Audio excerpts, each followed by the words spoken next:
Chapter 41. Chapter 40. I can't spare him some time. Suho immediately jumped at Secretary Kim. The opponent was a B-class hunter. He had to be driven without rest before he could recover from the shock. You're kidnapping people for stardust? How is that different from being a demon? The effect of skill strike on Suho's fist had already disappeared. Instead, in Suho's hands were Rakan's sword and Vulcan's horn. Swoosh! Wait a minute. Why me? Secretary Kim, whose legs were still loose, hurriedly avoided Suho's attack and took a backward step. He continued to try to talk with Suho through his mouth. Hold on a second. Stop the attack. I am part of the Reaper Guild. However, Suho remained silent and continued to attack him. Secretary Kim didn't know what to do and continued to backtrack. What the hell? Why is a demon attacking me? How did he find out about this place? Numerous questions tangled in Secretary Kim's mind. Over the past year, Vice President Lee Min-song of the Reaper Guild and the demons of the factory have been making a closed deal. Of course, there was almost no direct contact with the Hyena Guild in the middle, but if the name of the Reaper Guild was mentioned, at least the crow-masked guy should stop attacking. Suho's intent was successful. It was because he had appeared wearing a crow mask with the intention of causing confusion. I am part of the guild, that. Thud. Oops. He kept walking backwards until eventually his back hit the wall. He hurriedly turned around and saw a transparent glass window. I should get out of here for now. Secretary Kim threw himself without hesitation. Swoosh! He broke through the window and escaped from the building. It went well. Suho's eyes lit up. To wield a sword, the open air was more advantageous than indoors. Perhaps Secretary Kim felt the same way. If a B-class hunter used his strength properly, the building could collapse, so he must have saved himself. Okay, let's fight properly. Thud! Suho jumps out of the window in pursuit of Secretary Kim. After that, Min Byung-gu, who was confused and did not know what to do, was left alone. At that time, a small shadow quietly approached him. Beru coughed awkwardly and spoke to him. Don't worry too much. Young master can— Ant! Thud! Min Byung-gu passed out at the sight of Beru. No, even with my protection. Beru felt frustrated. Swoosh! Citizens who were walking in the city center lifted their heads at the sudden noise. Their eyes widened. What is that? Someone jumped. On the 5th floor of a building, someone broke a window and jumped down. Kaya! Move out. Fearing that they might get hurt by the shards of broken glass, the citizens scattered in confusion. But soon after, another person jumped through the window. The second person swung his twin swords in the air before the person who had jumped prior landed on the ground. Use skill Blade Storm. Oh! The first person to jump was hit by the fierce Blade Storm and fell to the ground. Blag! Kag! Hunters are fighting. Citizens who sensed the seriousness of the situation screamed and ran away. Ouch! On the other hand, Secretary Kim tried to get up. A look of despair was evident on his face. But now was not the time to think of that. Slash! Suho, who landed right in front of him, swung his sword without even giving a break. Damn it! Secretary Kim hurriedly stood up and raised magic in both hands. Fire! Roar! Bang! A red fireball exploded in front of Suho. Suho crossed his twin swords to block his magic. Mage Hunter! Suho had already expected that Secretary Kim would be a mage hunter, so he reacted quickly. He wasn't able to counterattack properly indoors. Instinctively, the movements of stepping back to keep the distance were all characteristics of mage hunters. Suho, on the other hand, was the exact opposite. Do not give space for him to move. Swish! Suho followed closely and launched an onslaught. However, Secretary Kim's response was also quick. Fire! Bang! Fire! Crackle! Numerous fireballs exploded, accumulating damage on Suho's body. Suho's HP gradually decreased. It's still okay. Suho believed in his total HP and continued to attack Secretary Kim. After all, he was already at his limit. The first time was when he attacked with strike skill, and when he even fell from the height of the 5th floor with Blade Storm. It was a miracle that he was still standing on his own 2 feet. Please let me know. Why are you attacking me? Secretary Kim's voice, screaming out of frustration, resounded desperately throughout the city. Gulp. Suho drank the mana potion, and his MP gradually rose to over 300. Use skill strike. Swoosh! Black energy was wrapped around Suho's fist and forearm. No, wait. Secretary Kim's complexion turned pale as the ominously burning fist came closer to him. He exclaimed urgently, "Stop doing this. Let's negotiate. Whatever you want, I'll take care of it." "Whatever. What do you think I really want?" Suho asked him as he strode closer. Even with those meaningless words, Secretary Kim found hope, and his eyes lit up. "I know that one of your factories was destroyed this time. Because of that, we are also having a hard time supplying stardust." "So?" Suho raised his fist. Secretary Kim closed his eyes tightly and shouted out loud, "So we built a new factory. Stop." "What?" Suho stopped for a moment. It worked. He knew this would work, and Secretary Kim urgently started talking to Suho. "Stardust Lab. That was the reason we tried to appease Min Byung-gu in the first place. We have all the facilities and materials, but we don't know how to make them."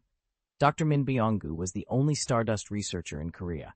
As long as a stardust doping test was developed, it would be possible to manufacture stardust if there were facilities and materials. However, since the demon appeared in front of him like this, he had no reason to cling to Min Byung-gu any longer. "That's why we're going to hand over the entire facility we built to you. Make it on your own. We will take responsibility for the supply of materials from now on." "Supply of materials?" "That's right. About 10 people have already been prepared. I was thinking of having Min Byung-gu perform an experiment today. Let me know if there is any material shortage. I'll catch any number of people right away." Suho's expression grew colder and colder. Secretary Kim didn't know the fact that his fate was decided because of those words he just said. From the moment he talked about humans being the material for stardust, he was already a demon in Suho's head. Suho asked for the last time, "So, where is the factory located?" That's, Secretary Kim, noticing Suho's hints, felt reluctant. "If you let me go, I will contact you separately." "You mean, spare you?" "Yeah, of course. Don't worry." "What? Because there are many ways for me to find out even if I kill you." The conversation was over. Suho mercilessly punched him down. Bang! Strike. In the end, Secretary Kim couldn't even scream and just died. "Ring, a quest has arrived. A message arrived just in time. Quest rescue. Rescue people kidnapped by Stardust Lab. Number of kidnapped, 10. Number of rescued, 0. Stared at the quest window in front of him and opened his mouth. Beru. Yep. Beru appeared in front of Secretary Kim's corpse. "You know what to do, right?" Beru smirked. His smile was more sinister than a demon's. After a while, "Are they gone?" "Probably." As Suho dragged Secretary Kim's corpse away, people hiding from the battle began to come out one by one. Whoa, that was scary. What happened? Why did those hunters fight? Why are the police so late again? When did you report it? It hasn't even been 10 minutes since I reported it. They will come soon. It really happened in an instant. Suddenly, windows broke, and then there was an explosion. In less than 10 minutes, both of the hunters disappeared. Citizens tried hard to figure out the situation with frantic expressions. But wasn't he Crow? Someone remembered Suho's appearance. People murmured at those words. "What? Crow? Are you talking about Beast King Crow?" "Yeah, didn't you see he was wearing a crow mask?" It was just last night that articles about Magok Field came out. Even today, people were talking about him, and all of a sudden, a person wearing a crow mask appeared in the middle of the city. Beast King Crow, the one who overcame the king's trial and took the power of the Beast King. According to the testimony of survivors of Magok Field at that time, he wore a crow mask on his face. Oh my God, that's right, crow mask. That person must have been Crow. He was very strong somehow. They couldn't even hear the hunters' conversation from a distance, but there were many people who witnessed the sight of Crow fighting. With normal eyesight, the trajectory of his sword swing was too fast to follow. There was one thing, though. The huge fist that overflowed with black energy was clearly imprinted in everyone's eyes. Could that be the power of the Beast King? Those who had witnessed that powerful blow muttered the name of Beast King Crow, making their own guesses. And after a while, new articles began to appear on the internet. Hey, what is this again? Lee Min-sung was enraged by the news articles that came up every minute. Breaking news. Beast King Crow appeared in Seoul.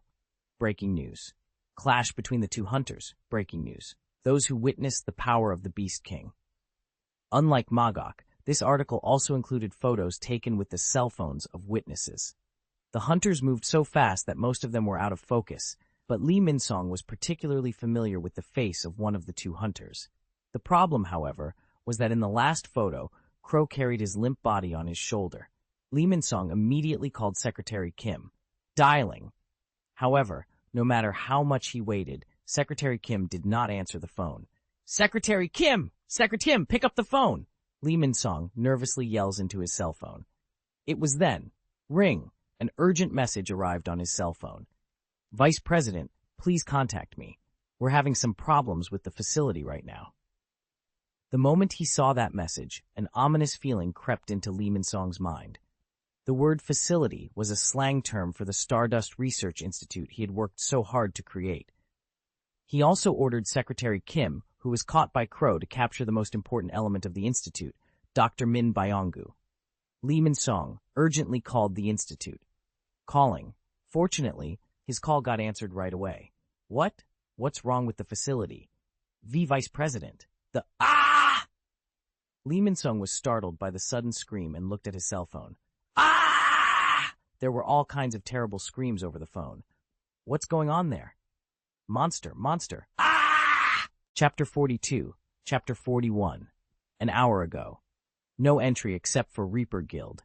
Thud. Is it here?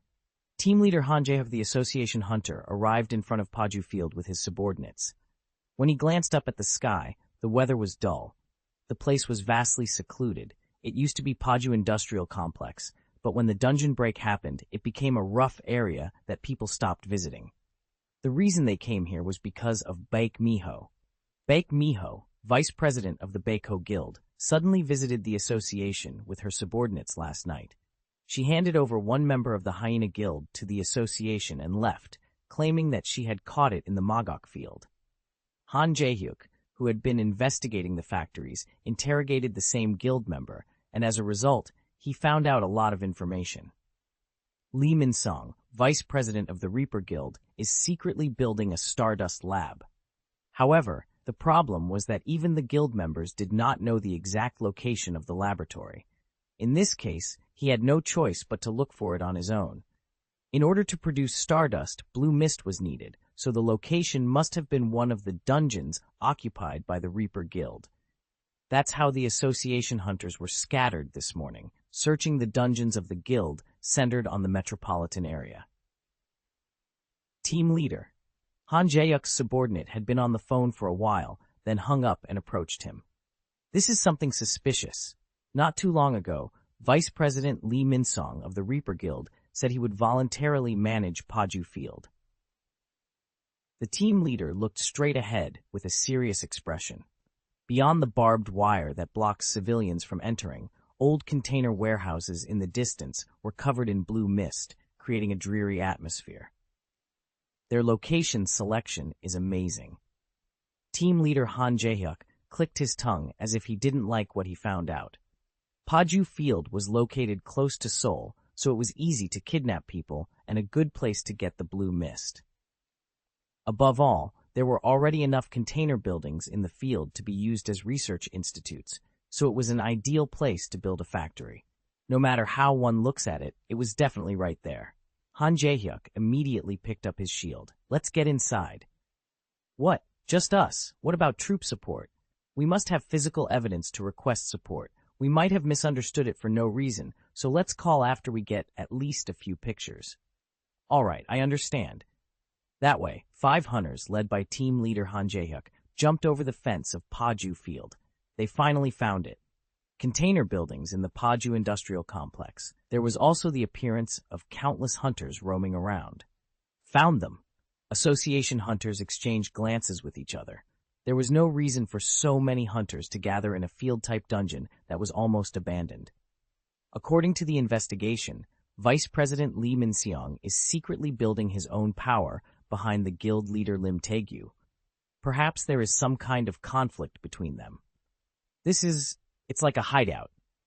He looked at the largest building in the middle of the containers and said to his subordinate, "Immediately request troop support." "All right, and we'll go in." "Huh? I just heard a scream from inside." Saying that, he gritted his teeth with a fearful expression. It looks like there are civilians in there. It was a Stardust laboratory. Lee Min-sung seemed to have already gathered the ingredients for Stardust.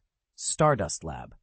Container A. Min Byung-gu's wife, Oh Sunju, was shivering in a cold prison cell. Why am I here? She was confused and afraid of the whole situation. She was just going to work as usual when she suddenly lost consciousness. When she opened her eyes, she found herself trapped in an unfamiliar prison. She couldn't quite understand what was going on. There were only a couple of strange things to conclude that it was kidnapping for ransom.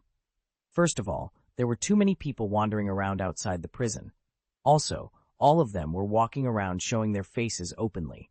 The fact that their faces were uncovered meant they had no intention of letting the civilians go. That fact made Oh Sunju even more terrified. There were 9 more people who had been caught like her in the prison. Hoo-hoo, Mom, even a child. Oh Sunju's gaze turned to the young boy who was trembling. The little boy, who looked like a kindergartner at most, shrank his little body and sobbed sadly. Perhaps the sound of the crying was annoying. A man passing nearby shouted at the boy. Oh, so noisy. I told you to stop crying. Thud! Bad! Oh Sunju was startled and covered her mouth. The man just screamed, but the boy's body flew backwards as if he was kicked very hard. Skill? Oh Sunju was shocked to realize that those who kidnapped them were all hunters. Why did the hunters capture civilians like us? Why? Leaving her confused mind behind, she hurriedly approached the boy who was stuck in a corner and checked his condition. Hey, the boy was writhing on the floor, clutching his aching stomach. Even so, fearing that he would get hit again, he desperately kept his mouth shut and only shed tears. Oh Sunju hugged the pathetically trembling boy in her arms. There was nothing she could do other than that, right then. Oh Sunju's eyes widened. From the corner far away, a light flashed in the space covered by the shade.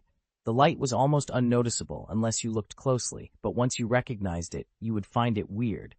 Was someone conscious of Oh Sunju's gaze? Squeak. Suddenly, as if a curtain were drawn, the face of a man was revealed in the empty air.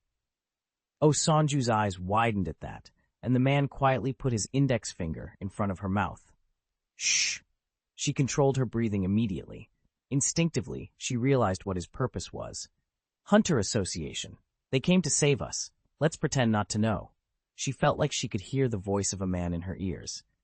Surprised, Oh Sunju blinked hard and sent a signal that she understood. Squeak. Then the man's face disappeared again. Very slowly, he approached the prison where the hostages were being held. Whew. It's really suicidal for just 5 of us to do this. A soft sigh flowed from the mouth of Han Jae-yuk, who was moving with the stealth skill with his subordinates. However, the situation was too urgent to just quietly wait for reinforcements. If civilians continue to inhale the blue mist there, they might suddenly turn into mist burns. Civilians had to be evacuated from the field as quickly as possible. It will be okay, as long as everything goes according to plan. Team leader Han Jae-yuk's plan was simple. Silently open the prison door and include all civilians in the stealth skill. One of his subordinates could make a fuss from afar, and they could all escape together. Once we get out of the building, it's a success. There are many places to hide outside.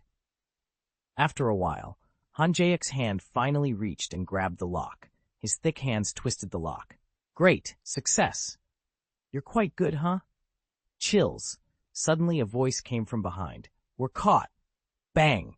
Suddenly a huge explosion hit them. At the same time, their stealth skills got disabled, and the team leader who managed to block the attack shouted at his subordinates. Damn it, Plan B. There is no such thing, team leader. Just do whatever you can to hold out.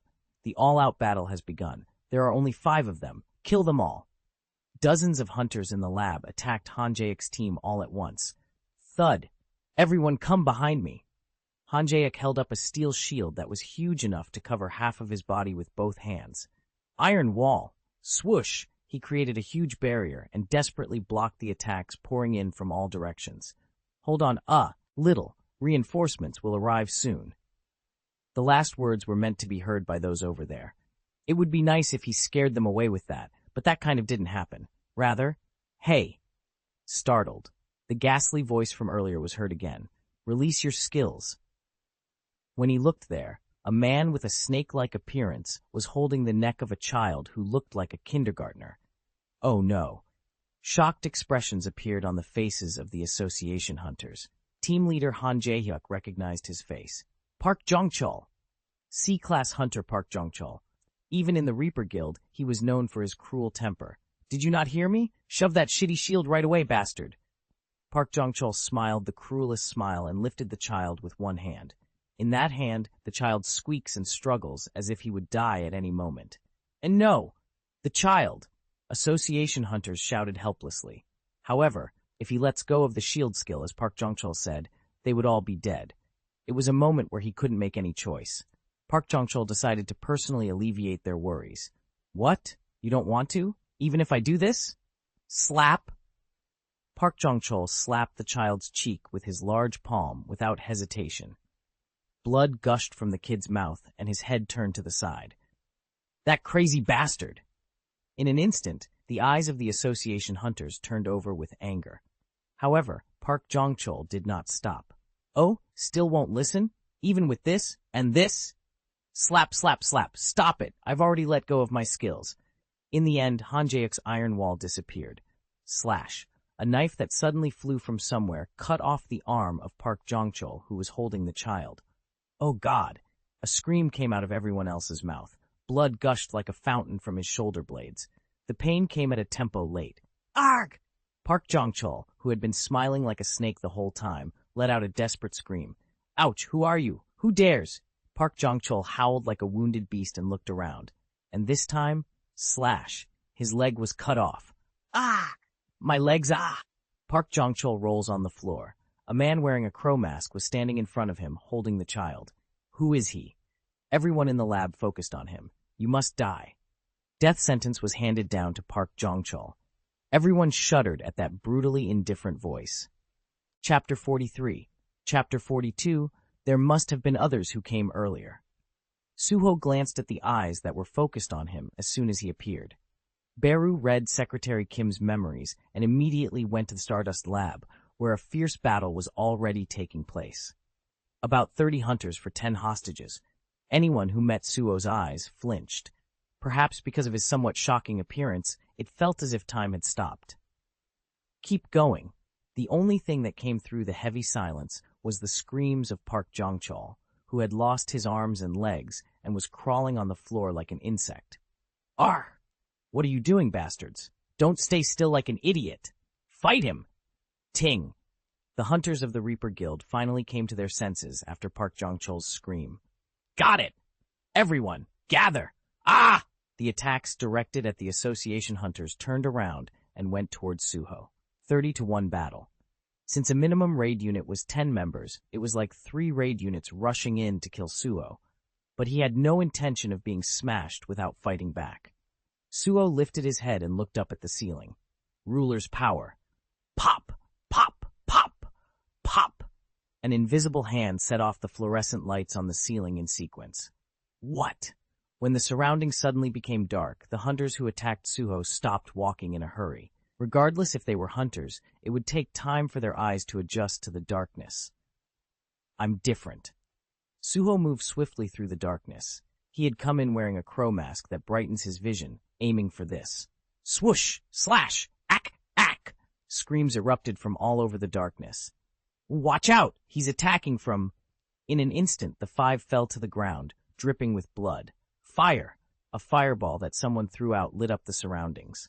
However, Suho's figure had already disappeared there. The hunter's eyes widened. Find him now! The research center was the favorite hideout of Vice President Lee Min-seong. It was a shame that the name of the Reaper Guild was tarnished by just one intruder. Healers immediately take care of the wounded. Everyone, don't scatter, unite and fight. They moved coordinately even in such a situation. The enemy was a minority anyway, and as long as they were careful, the majority would have an unconditional advantage in the fight. Fire! Fire! Additional fireballs continued to be thrown and began to push back the darkness. But you guys are already my prey. At the end of the darkness, Suho's eyes flashed. Arise. Swoosh behind Suho, the shadow grew longer, and 8 legs stretched out in all directions. The monster that raised itself from the floor, a right rank, a body the size of a house, dozens of eyes, ugly mouth, pair of giant claws. The grave spider Arachne, caught in Magok Field, returned from the dead as a shadow spider. Black spider webs stretched out in all directions. Chwack, chwack, chwack. The spider webs clung to the walls and ceiling and began rebuilding the entire massive container building into a spider's nest. What is this sticky thing? Eventually, the spider's web spread its magic even to the hunters. Arachne uses skill puppet show. Oh, my body's moving on its own. Thuck. Ouch. Why me? The hunter's arm caught in the web moved by itself and stabbed a colleague next to him. Huh. The hunter became a puppet and struggled with his arms. No, it's not me. This sticky thread wraps around my body. However, his body was already swinging his sword in search of another victim. What are you doing, bastard? Why are you suddenly attacking us? No, I'm not doing it myself. That was just the beginning. Chwack! Chwack! Chwack. Arachne uses skill puppet show. Arachne uses skill puppet show. I got caught too. Ah! Scatter! No, don't scatter. This is his goal. Then what should we do? Damn it. Dozens of hunters start swinging their swords at each other. Hey, we're fighting each other. Cut off the web. Don't be fooled by his skills. Snap. You have purchased lesser healing potion. Meanwhile, Suho bought a potion from a store and poured it into the mouth of a kindergartner in his arms. A hunter's one-sided violence poured into this small body. For a moment, Suho's bloody eyes glared at Park Jong-chol, who was crawling on the floor. Suddenly, a small shadow descended on it. You made young master mad. Beru's hand gripped the guy's head tightly. Park Jong-chol, whose head was forcibly lifted, widened his eyes. Above his dilated pupils, the black beast's mouth parted. You won't die easily. Slash! A silent scream leaked from Park Jong-chol's mouth. In the meantime, the effect of the potion began to circulate, and the child's condition improved noticeably. Suho's gaze turned back to the enemies. Arachne! Arachne, who was deflecting the hunters with her large pincers, looked back at Suho.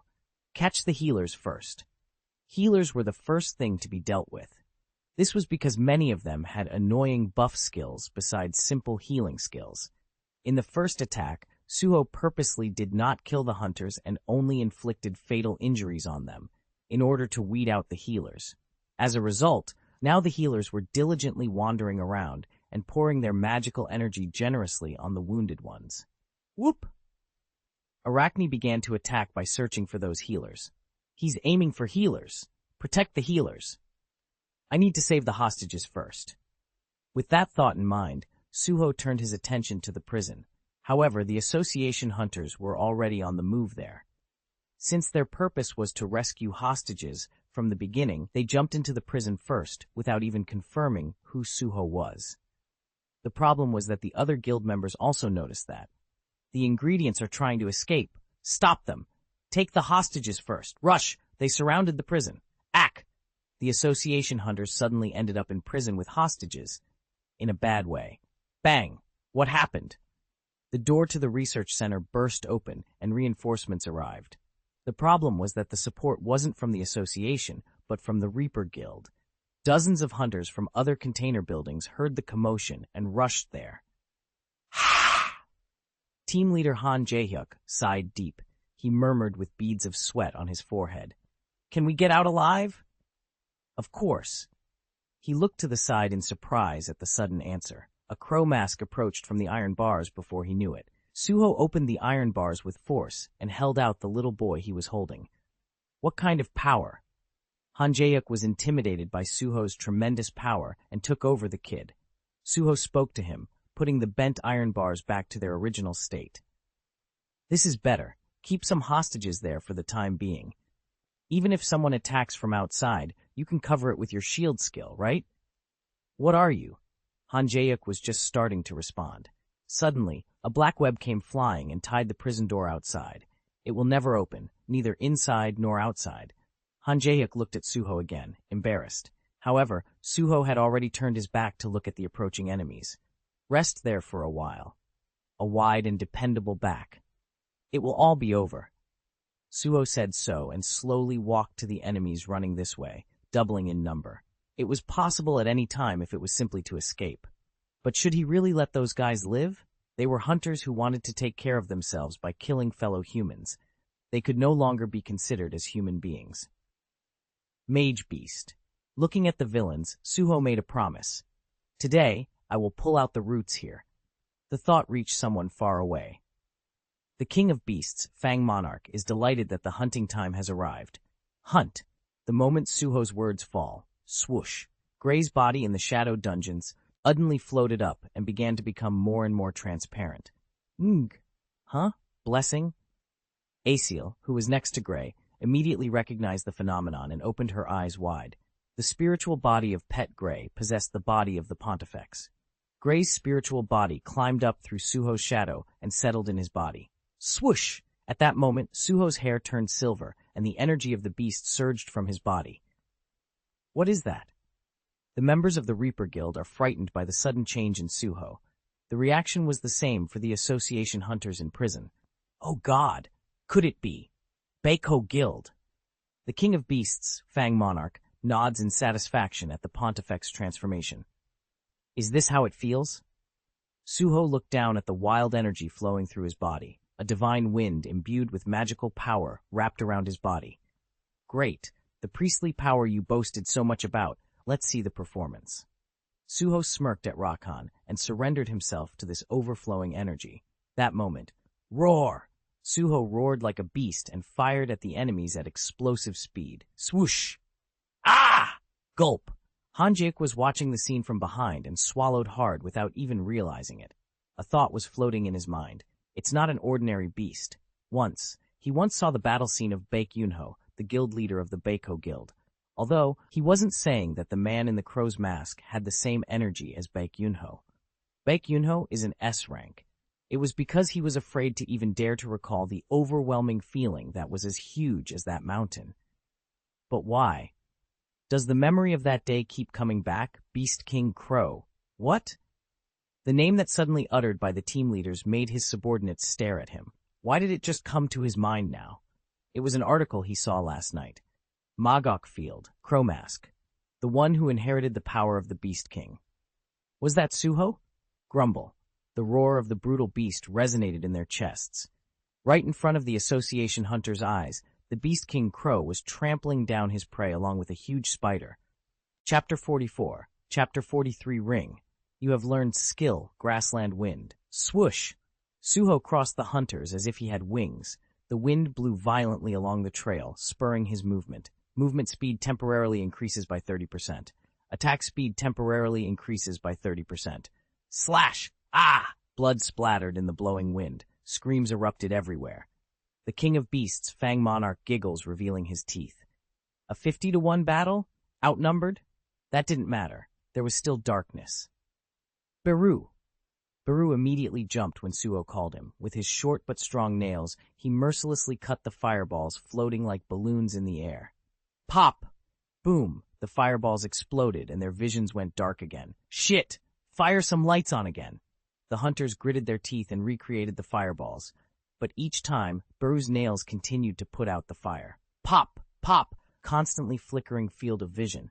Every time that happened, screams erupted from everywhere. Ack! My leg! That way! Watch out! Each time the light flickered, Suho's position changed. There were always new casualties. And when a healer jumped in to save them, swoosh!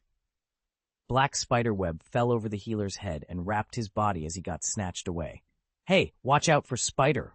Arachne's huge claws were mercilessly thrust down at the hunter who was there. Ack! Blood poured in from the hunter's mouth. It was a terrible death, like a scene from a horror movie. Beru's antennae were counting the number of enemies he had slain. Outnumbered? That didn't matter. After all, everyone dies. Kaya! No matter how strong they were, if their heart was stabbed, they would die. Ack! One died when his throat was cut off. Also, if one's defense skill was strong, he could kill the others first. If they counterattack using a skill, he can stab them in the back. Ah! Run away! We have to get out of here. This place was already Suho's hunting ground. The terrifying fear of losing their lives was eating away the spirits of the guild members. The king of beasts, Fang Monarch, is proud of Pontifex Suho's majesty. The king of beasts, Fang Monarch, advises you to pay attention to mana management, as mana is continuously consumed in the blessed state.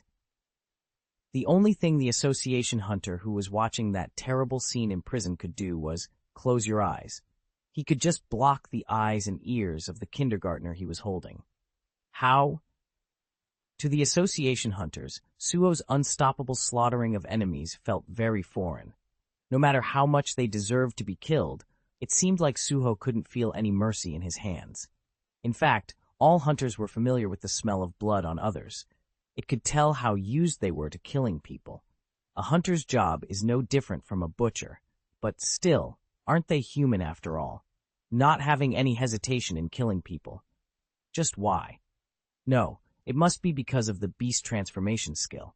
Han Jae-yuk, who was listening to the murmurings of his subordinates, said with conviction. Is it because of that? Yeah, the beast transformation skill is a great skill that greatly increases physical abilities, but at the same time, it is a very difficult skill to handle as it maximizes ferocity and makes it impossible to maintain rationality. That's why incidents caused by beast hunters often happen. Am I wrong? Only then did the association hunters nod in agreement. No, idiots. Beru, who had been overhearing their conversation from afar, chuckled. Young master is familiar with death from the very beginning, ever since he was a baby. Death is the primal fear of all living beings. However, to Suho, who had been able to freely come and go in the world of death since he was a baby, death was just a natural phenomenon that was always by his side. After all, even the nannies who raised Suho, when he was a newborn baby, are soldiers of death.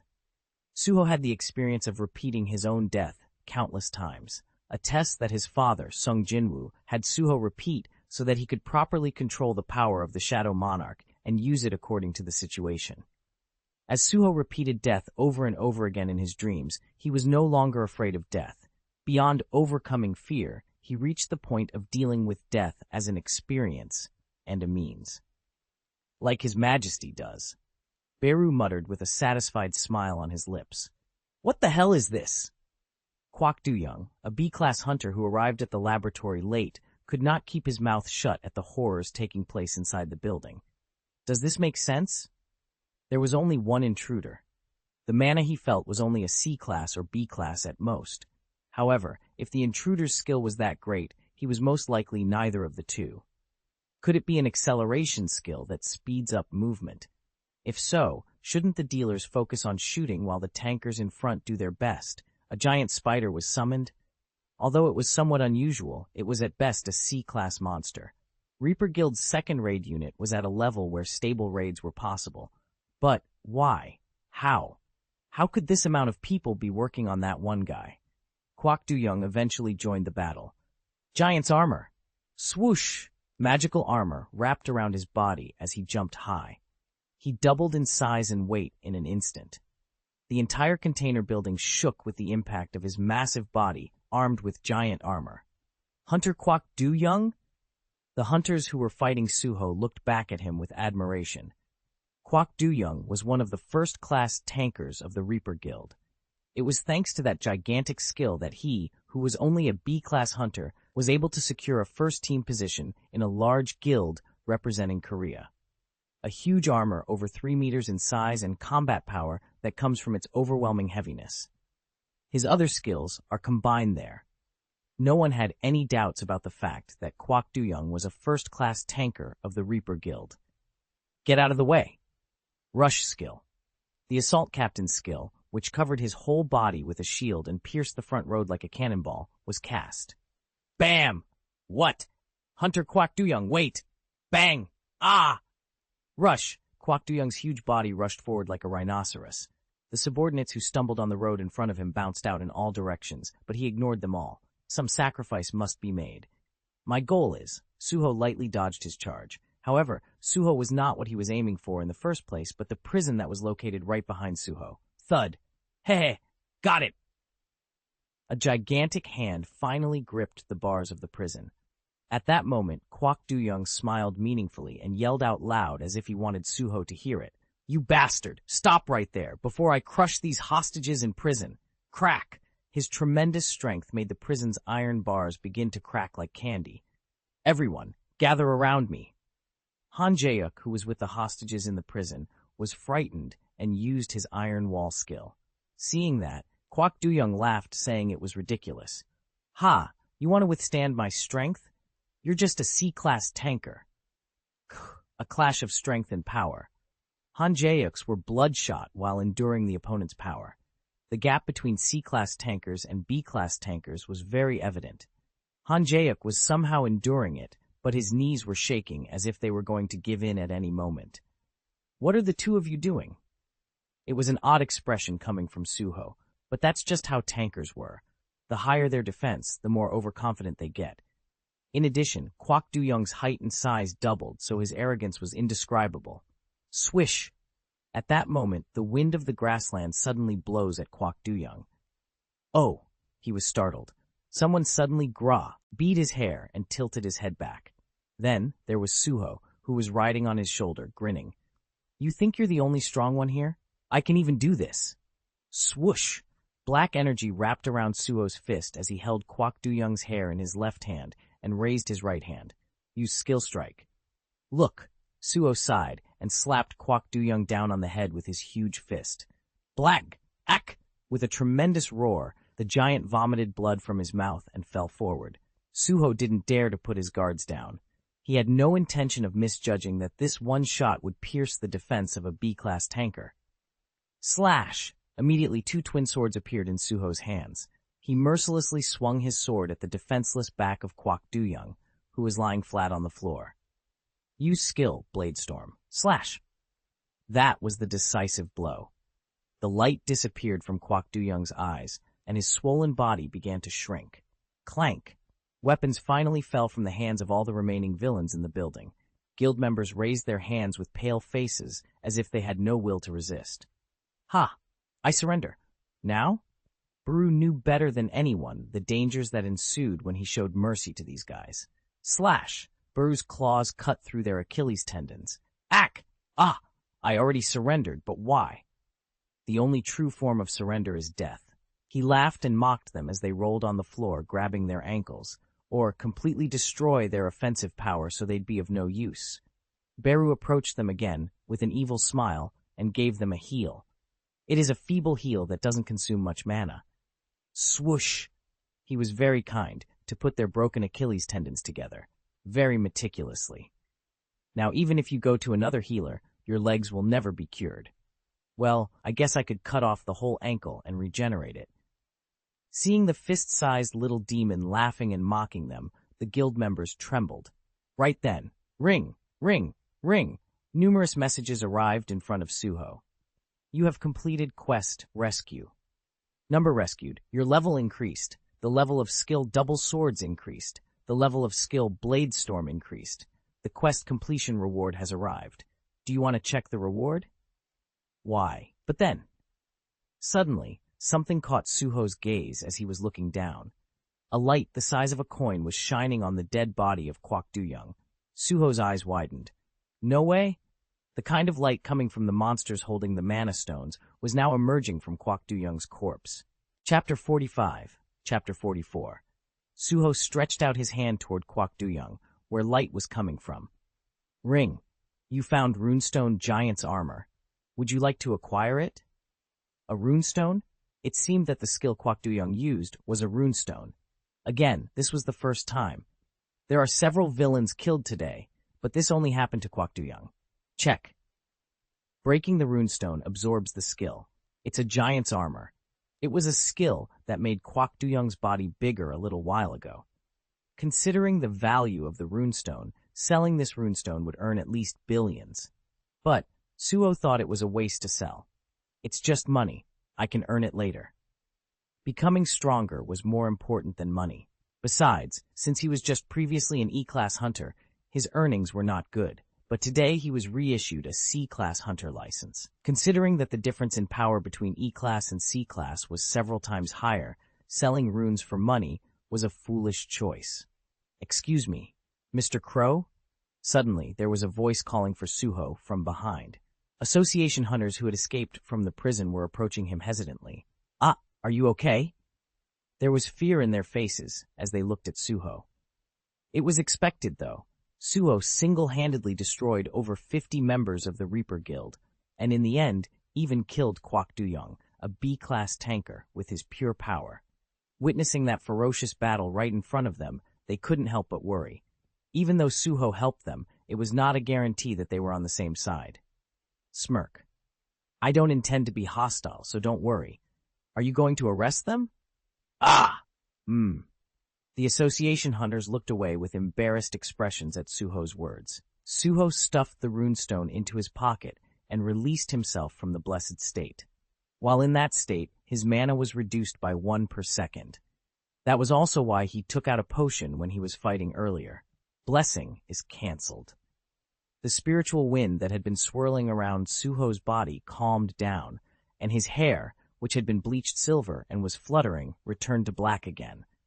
Grrr. Pet. Gray's spiritual body leaves the body of the Pontifex.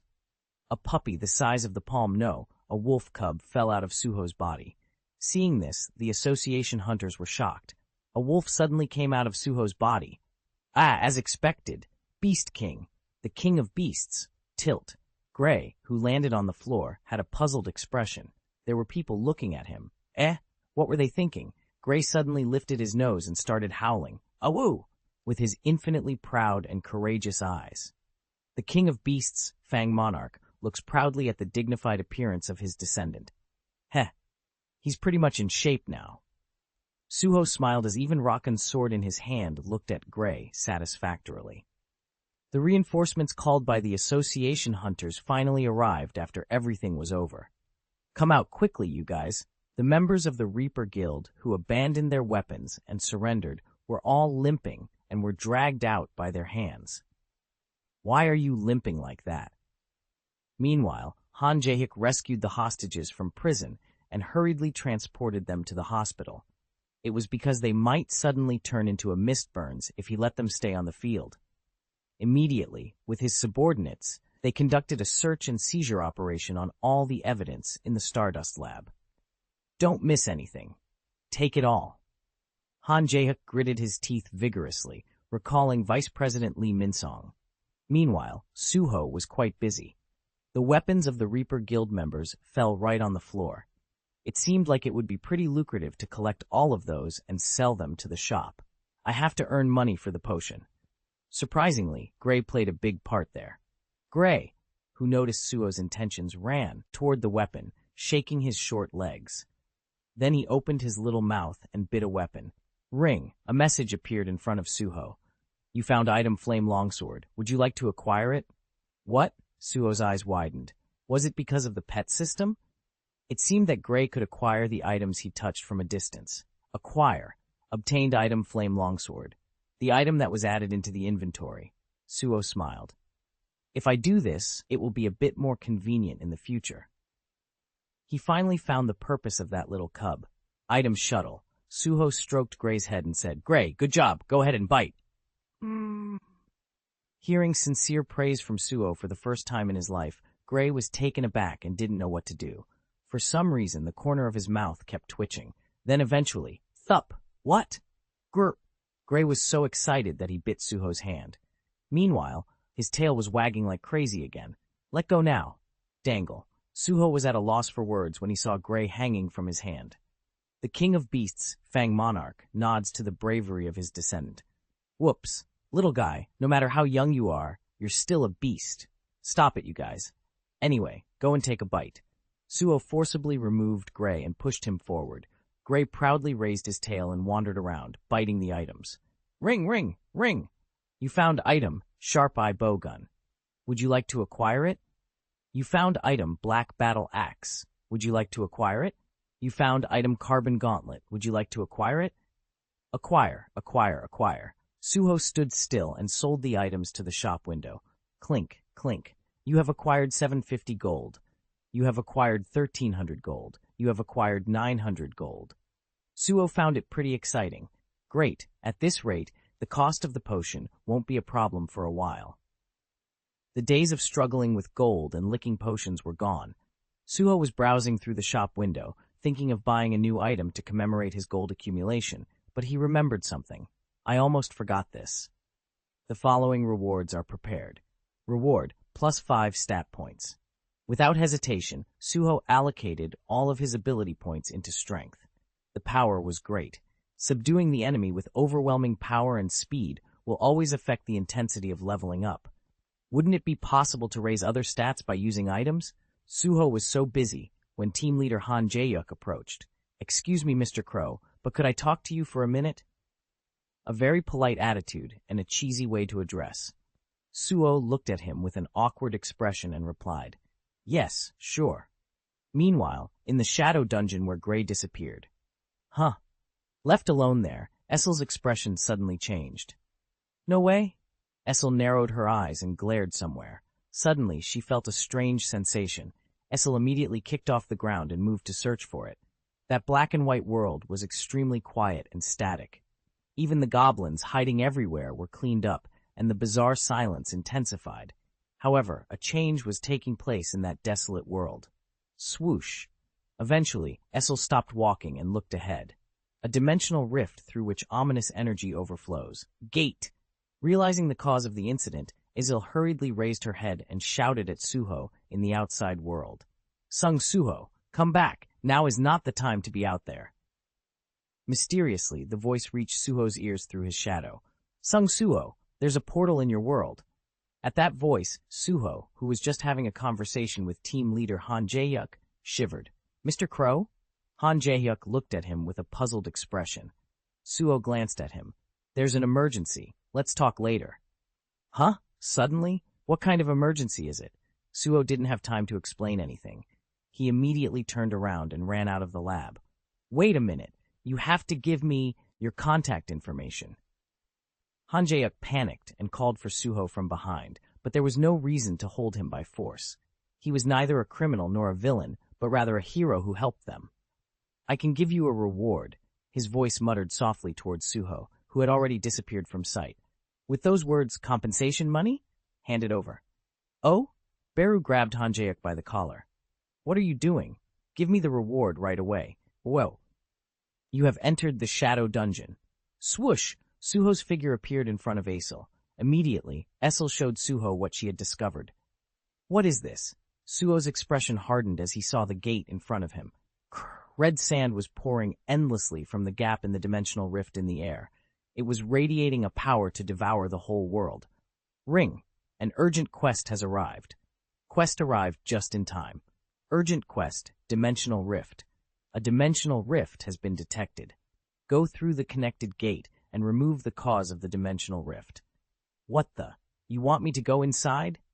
Watching the waterfall of sand gushing down through the gap in the gate, Suho was perplexed. What? Do I have to go inside now? Essil was startled and looked at him. Are you thinking of swimming in that sand? The moment you enter, that place could become your grave. Suho, who was lost in thought for a moment, immediately shook his head. Maybe because there is a way to solve the quest, he needed to proceed with the quest. It was not a problem he could avoid. Arise. Swoosh. A huge shadow, the grave spider Arachne, landed beside him. Can you dig the ground? Arachne raised its huge claw. Seeing that trustworthy appearance, Suho smiled. Maybe it's worth a try? Making a decision, Suho turned his head toward Essil. Essil instinctively took a step back and shook her head at the sight of Suho smiling brightly at her. No, I will wait here. You don't like to eat meat? You don't? Essil was the only demon noble in the demon realm and the eldest daughter of the great Radiru clan. Today, she learned what suffocation was. Okay, let's go. In the end, Essil gave up and closed her eyes tightly. Suho smiled and turned his head again. Krr! Toward the gate where a waterfall of sand cascades down. Then let's go in. Chapter 46. Chapter 45. Wait! Essil urgently called for Suho. You're not going to go in right now, are you? I'm going to go in right away. You're going to be in big trouble. Essil made a serious expression as she pointed to the red sand that poured down like a landslide from the red gate. Can't you feel the heat right now? If you go in uncovered, you won't just end up with burns. You could choke to death from the heat. In fact, just getting close to that red sand made them feel the heat. It was dangerous to enter blindly without any countermeasures. But then, shop! Suho opened the shop window and chose an item. Tap. Purchased item, Fire Ghost's Necklace. Difficulty to obtain, D class. Type, accessory.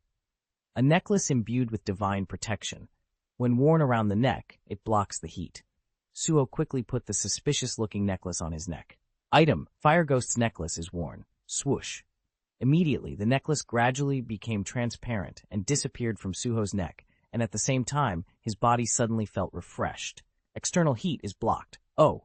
Seeing that, Isil, who had been nagging Suho diligently, was dazed. It's nice. Suho made a satisfied expression, bought another necklace, and handed it to Isil. Here. Oh, okay. Isil awkwardly accepted the necklace. She made a puzzled expression at the mysterious energy she felt from the necklace. For Fire Ghost's protection? Where did you get this treasure? Treasure? Yes, treasure. Items with such protection are rarely passed on to the outside world.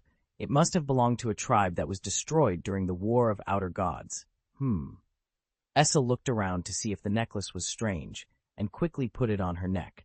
Feeling refreshed, her eyes widely opened. Wow, it would be nice to wear it on normal days. Well, at least we won't get burned. It's great. Essil embarrassingly emphasized the danger. But it doesn't change the fact that it's still dangerous. Anyway, since you gave me such a good present, I will teach you something good. Something good? Issel raised her hand. It's like a magic trick used at times like these. Swoosh. A transparent aura began to flow from Essel's hand. Like this. Essel took the energy to her face and used it like a mask. It's like putting a thin protective film on your face. This will keep grains of sand out of your eyes and mouth. By the way, it can also be used underwater. Oh? Suho's eyes sparkled at the unexpected tip. He was looking for something like a helmet in the shop window, but he didn't find one. Of course, it will be difficult at first. The main point is to keep the shield as thin as possible, so the ability to control mana is required. I'll show you a few more times. Huh? It worked. Swoosh. Essel was surprised that Suho was able to do it after just one try. Right, that's how you do it. The thinness is great. It was a perfect mana control. It took me years to make it that thin. Essel felt kinda unfair. Suddenly there was a sound that came from the side. Ahem. Beru slid his face out and showed off an arrogant look.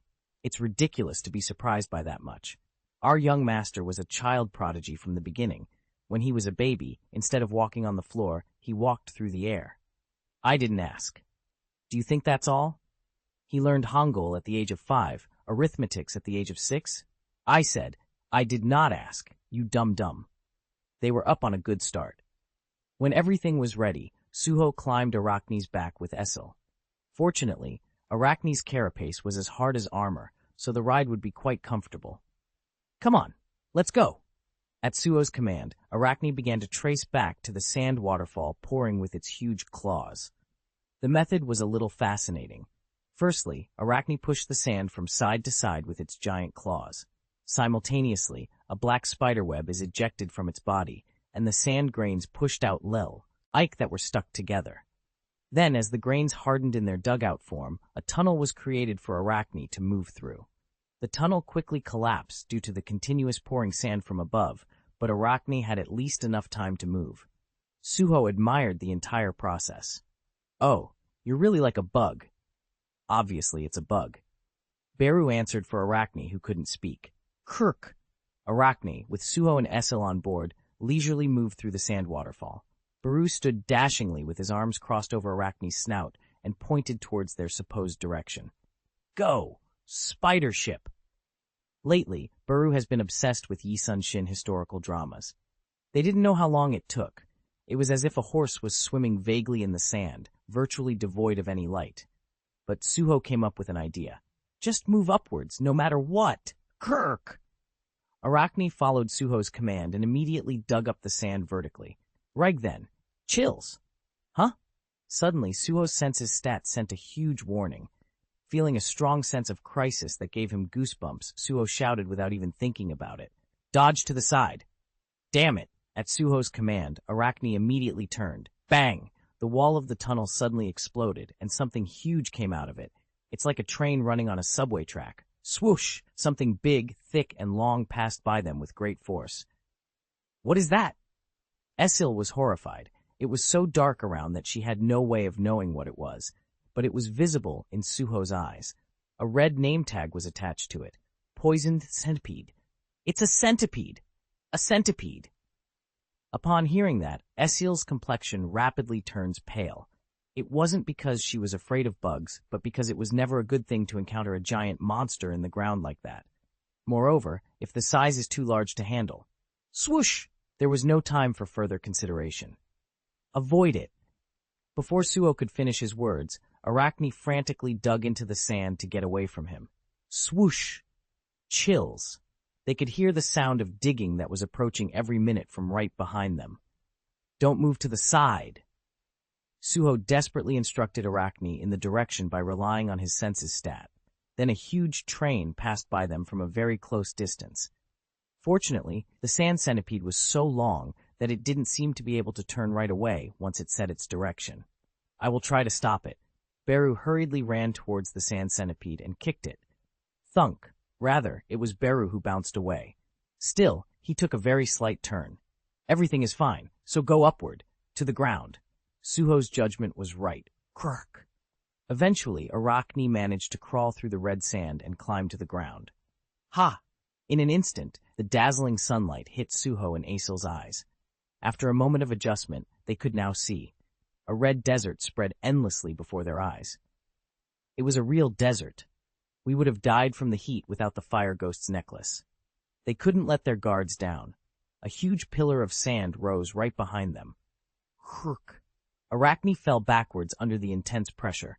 Suho and Asil, who were riding on top of it, also fell to the floor. After rolling several times on the floor, barely balancing on the sand, they opened their eyes at the scene in front of them. A sand centipede broke through the sand. A bizarre and repulsive figure appeared before them. Suho observed for a moment. 2 child-sized teeth attached under the sand centipede's head. Just by looking at its name, Suho could guess what would happen if they got stabbed. Watching those huge teeth and jaws open and close nonstop, it looks like smacking its lips. Esil's words were unmistakable. The sand centipede immediately attacked them, opening its mouth and breaking through the sand. Swoosh! Kya! Run! Asil and Suho shouted at the same time, turned their backs, and started running across the desert.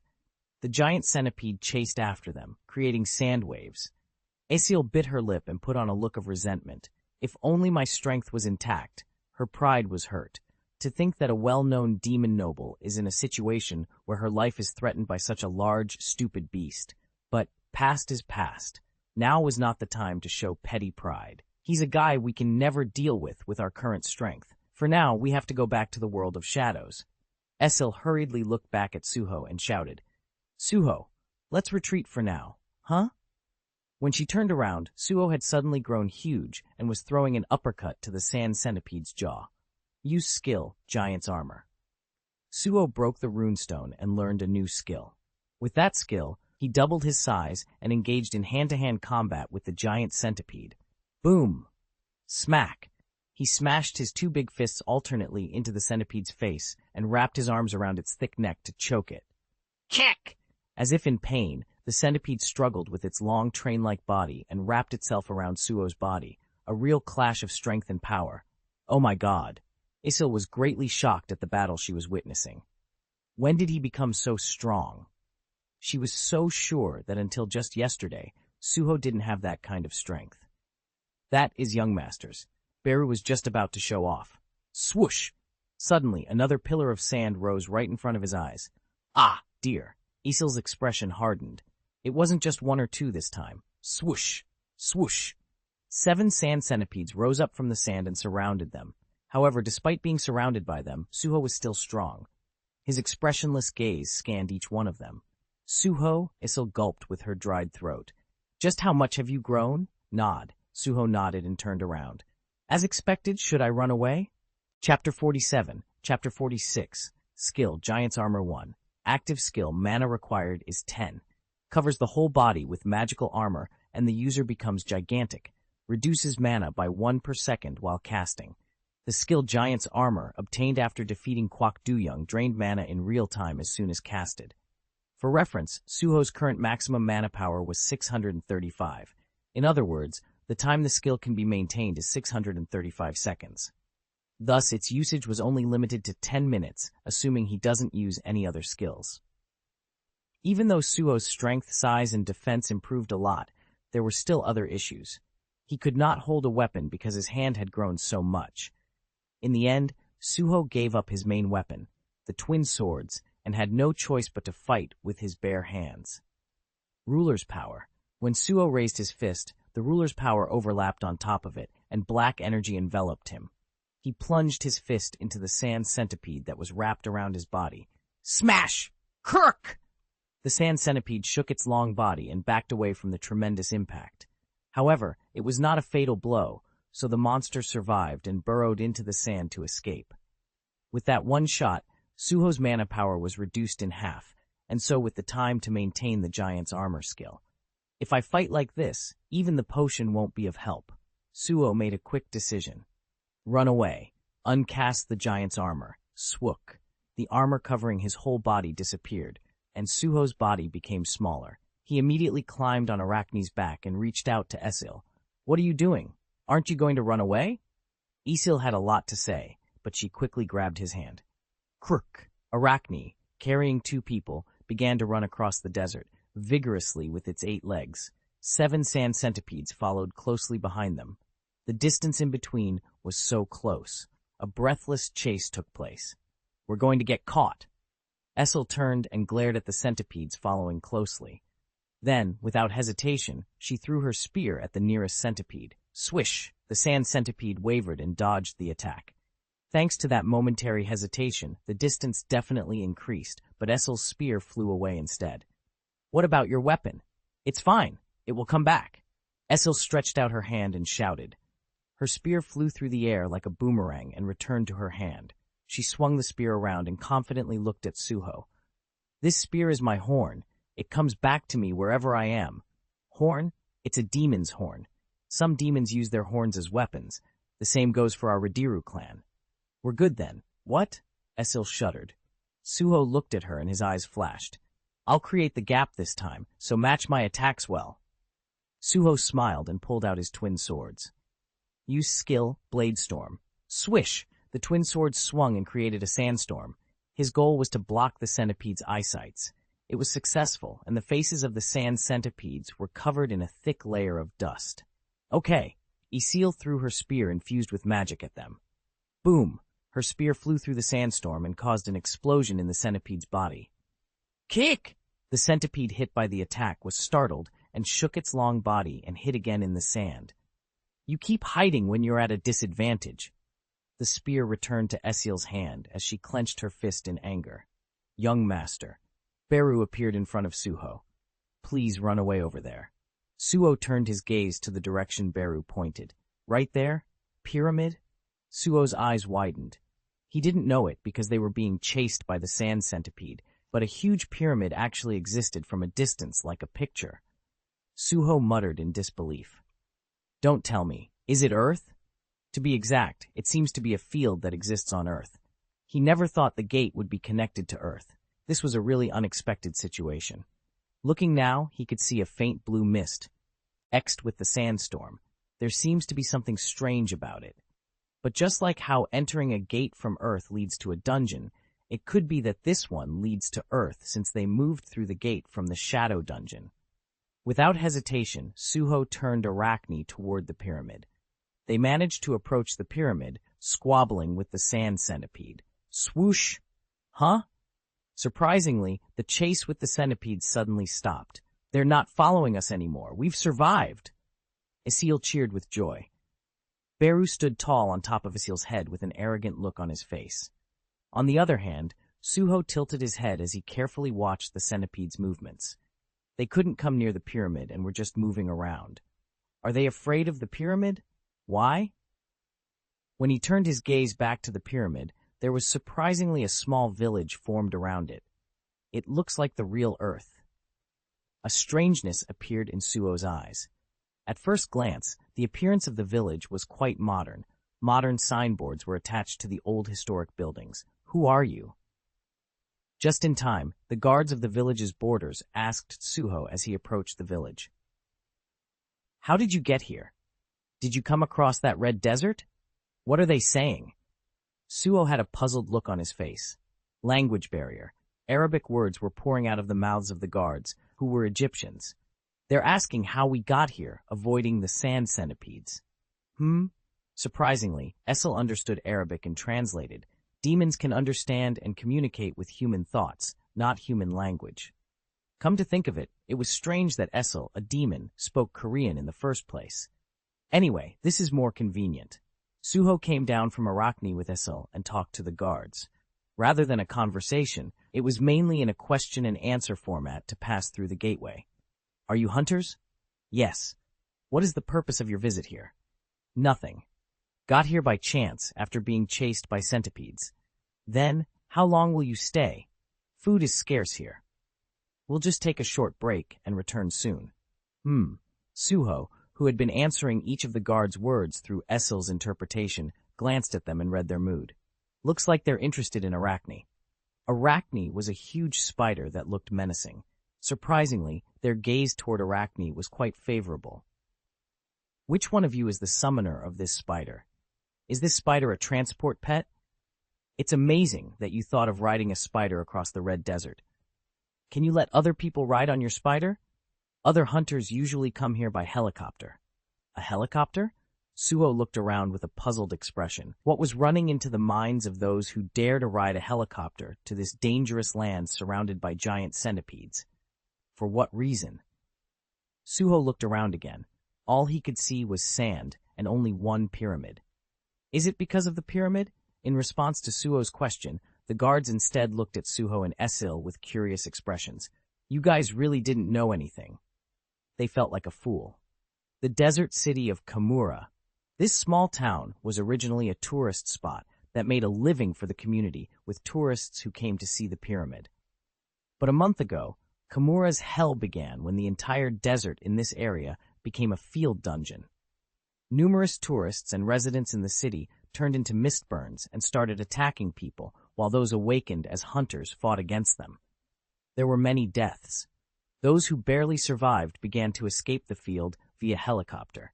Because of the giant centipedes roaming around the village, the only means of transportation was a helicopter. But then something strange happened. Using helicopters, outside hunters began to gather in the village one by one. They had one goal: pyramid. For some reason, the hunters began to thoroughly explore the pyramids as soon as they arrived in the city. They had a reason. It's because a shaman made a strange prophecy a month ago. A prophecy? Suho tilted his head at Essil's translation of the guard's words. Essil told the contents of the prophecy with a somewhat awkward expression. Sooner or later, the life born of death will awaken from its seal. Oh, Beru's eyes flashed with interest at the prophecy. And its power will raise the dead. Suho and Beru looked at each other at the same time. That prophecy was very absurd and abstract, but it sounded too intuitive to them. "Young master, I guessed that prophecy. Was it pertaining to me? A life born of death? Doesn't that sound like an explicit reference to Suho, the son of Sung Jinwoo, the Shadow Monarch? Even the recent removal of the Seal of Protection or summoning the dead, isn't it pertaining to the Shadow Fragment skill?" However, it seemed that the prophecy had been interpreted in a completely different way by other people. Essil continued, and of course, when that prophecy came out, a dungeon break occurred inside the pyramid. What a timing. In fact, words like life born from death were expressions that could be found in any myth of any country. Even in Egypt, pyramids and pharaohs. The hobby of many rulers in history has always been immortality. However, the Egyptian pharaohs went one step further from immortality and even built a huge pyramid with countless slaves, desiring even the world after death. Because the timing was so precise, hunters flocked from all over to say that the prophecy seemed to be pointing here. Suho finally understood the situation and nodded. The existence of the pyramid has been a building that has been embracing mysteries for a long time. However, if people who did not know the power of the Shadow Monarch listened to the shaman's prophecy, it could have been interpreted as a skill that gave eternal life, such as resurrection of life.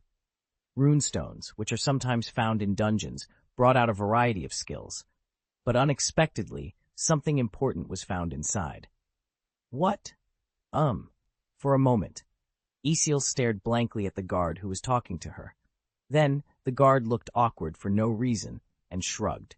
It's not difficult to let you know, but they say there's a condition instead. Condition. It was at that time when Suho was going to ask what the condition was, but Isil had already grabbed the guard by the collar and lifted him up. How dare you make a deal with me? After a long absence, Isil returned as a lofty demon noble and glared fiercely at the guard. Seeing those eyes, the guard's complexion turned white, and he stammered out an answer. The hunters finally found a hieroglyphic phrase deep inside the pyramid. Writings? What does it say? Let there be light in the future of the challenger. It was something that had never existed in Egyptian history. Chapter 48, Chapter 47, Let there be light in the future of the challenger. Great spellcaster Kandiaru. That was the phrase found by hunters. It was a record that had never been found in Egyptian history. Hunters were understandably outraged by the historic discovery. The number of people who risked visiting this small city of Kamaru increased. But Beru, who was silently listening to Isil's words, made a strange expression. Kandiaru? Why? Suho looked at Beru. It's a known name. Beru rubbed his chin with a genuinely interested expression. Great spellcaster Kandiaru. He is the architect who designed the level-up system.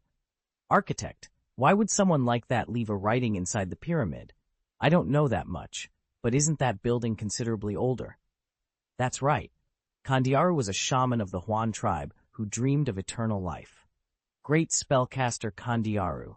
He was originally a shaman who aimed for transcendence and eternal life. And in the end, to achieve that purpose, he signed a contract with the rulers and designed a level-up system. The existence completed with that system was Suho's father, Sung Jinwoo, the Shadow Monarch. So, what is he up to now? His whereabouts are unknown after the War of the Outer Gods. Whether he really got eternal life or he died. Beru stared at the pyramid in the distance with a meaningful look. Perhaps there may be traces of Kandiaru in that pyramid. Suho nodded. The content of the urgent quest is to remove the cause of the dimensional rift. If it was Kandiaru who created the level-up system, it wouldn't be difficult for him to create a dimensional rift. It felt like puzzle pieces were fitting in Suho's head. He turned his gaze to the pyramid. Let's go right in. Hey, wait! As Suho and Isil tried to move toward the pyramid, the guards urgently called them.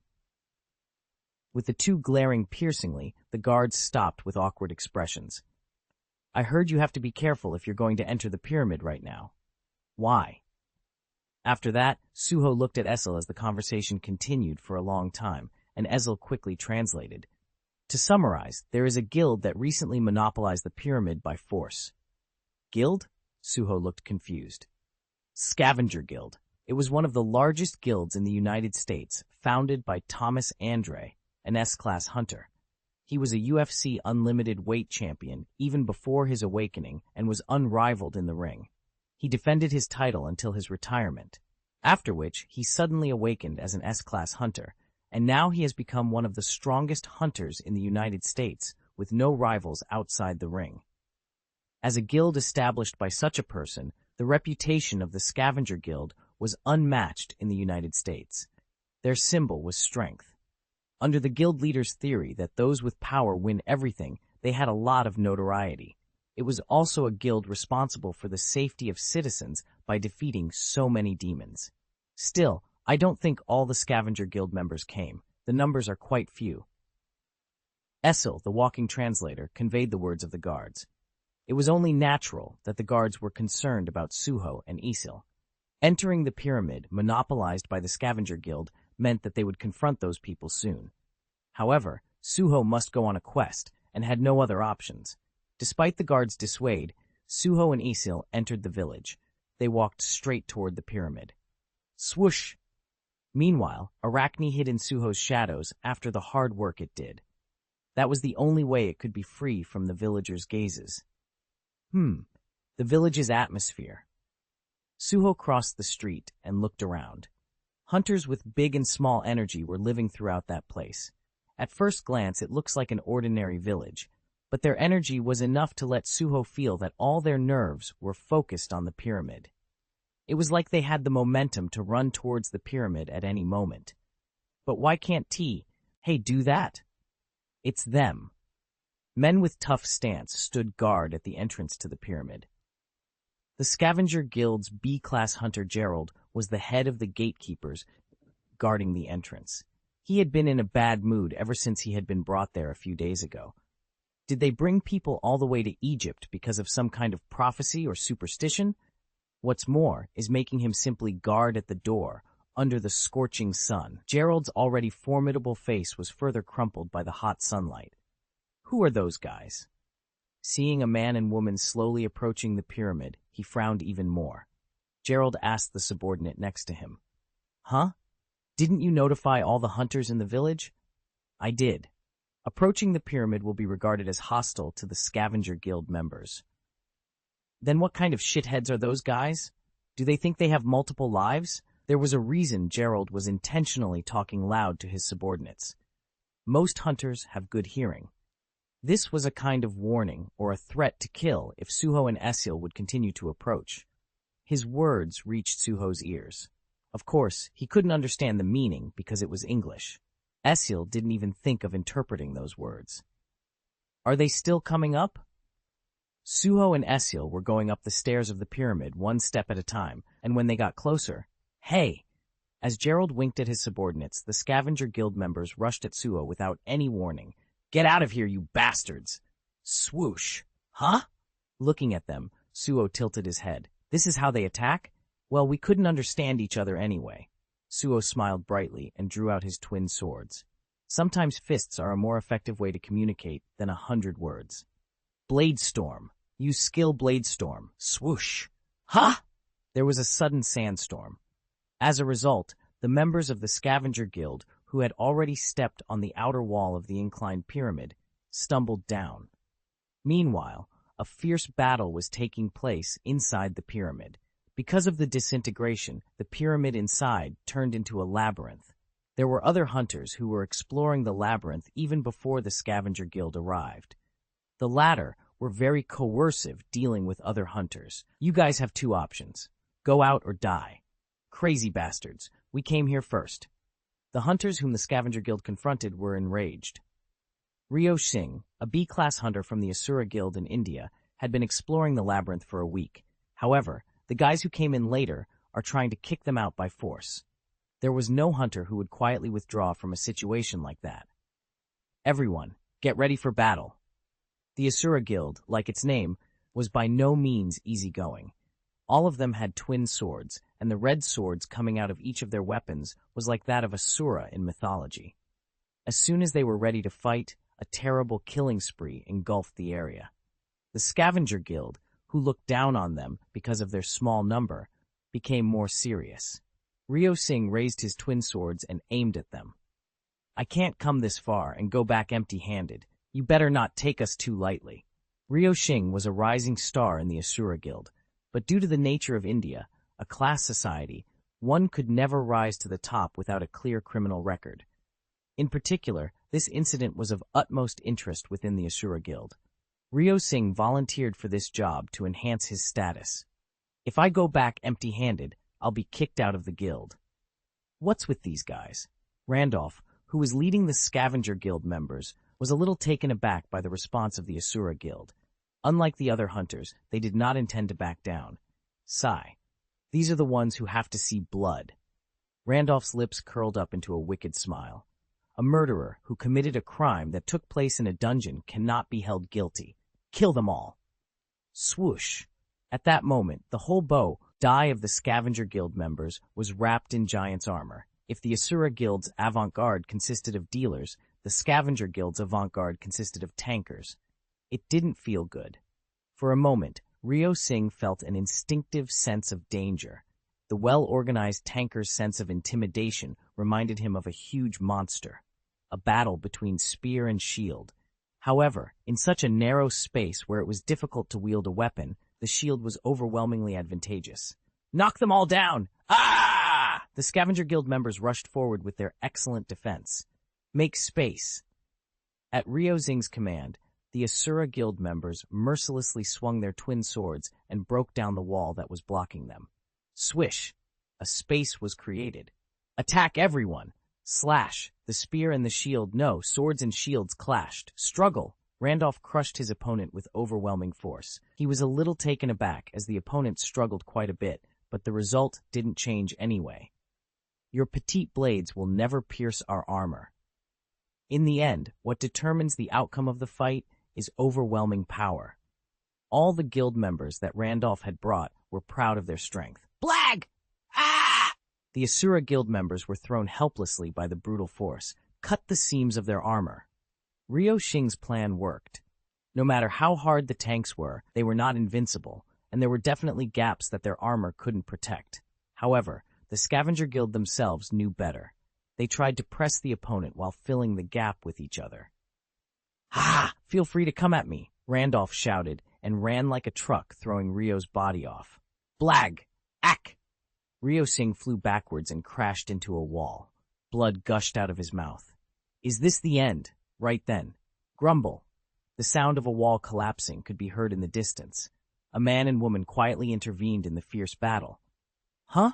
Suho, who reached this point by destroying the walls of the labyrinth, met Ryo Xing's eyes. Then he looked away, and this time his eyes met Randolph's. Suho silently nodded and turned around.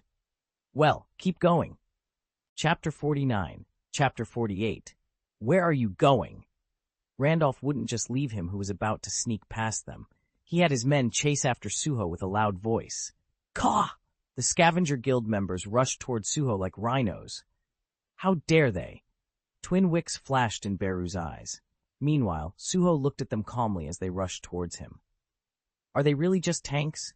The ones guarding the entrance were all tanks, so Suho thought it just happened to be that case, but it seemed like they were really all tanks. In general, raiders are composed of an appropriate number of dealers, tanks, and healers in a well-balanced manner. Although, it was not always that significant. For instance, if the tank had the attack power to replace the role of the dealer as it is now, there would be no particular problem. However, if the balance was broken, there was bound to be a disadvantage. Arise! Kirk! Swoosh! A giant shadow spider rose from Suho's shadow. In accordance with Suho's will, it began to move. Chwoo! Black spider webs were scattered throughout the narrow labyrinth. Sticky! What's this? The bodies of the Scavenger Guild members who were running vigorously were stuck in the spiderweb, and they slowed down. Suho and Isil moved. Swoosh! Summoning hunter? A guy with some tricks. Randolph sneered and put his entire energy into his whole body. It was only natural that he laughed at Suho, since the Scavenger Guild is known for their strength. Summoning hunters are the ones who just obsequiously hide behind their summoned beasts and follow them. The guild members' confidence was enough to make them ignore the summoned beast and kill the hunter behind it instead. The spider's web was ripped out by their overwhelming power. However, Arachne's web is a type of skill made of magic. It can be spewed as much as the monster would want, and that web had a very annoying quality attached to it. Arachne uses skill puppet show. What? One of the guild members who ran in the lead, tearing off the spider's web, swung his forearm and knocked down a colleague next to him. Fuck! Hey, are you crazy? The one who had been hit by the fist and had a nosebleed shouted. However, his leg suddenly bent at a strange angle. What? He tripped over another colleague passing by. Blag, what are you doing? The Scavenger Guild members fell and rolled on the floor. Randolph's face flushed red in that truly messy situation. What the hell is happening? Bang! He stamped his feet and the floor cracked as if there was an earthquake. He'd rather get tricked by overwhelming force than be tricked by such skills like that. Stand up! Catch that bastard right now! Yes! The guild members got back to their senses at Randolph's loud voice. They cautiously surrounded Suho.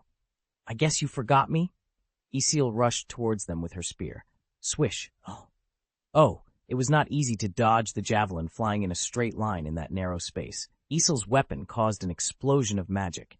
Even though they managed to avoid the attack, the wall behind them exploded and collapsed on the other guild members. Hey! The spear returned to Essel's hand before she knew it, and she threw the spear again towards them. In the meantime, Suho, I'm after their leader. Randolph's eyebrows twitched as he watched Suho rush towards him. Ha! You dare to go after me? Did I look that easy to you? Randolph smirked and looked at Suho, who was charging at him. Swoosh! Randolph's attack, imbued with extreme magical power, aimed at Suho. Right then. Ruler's power!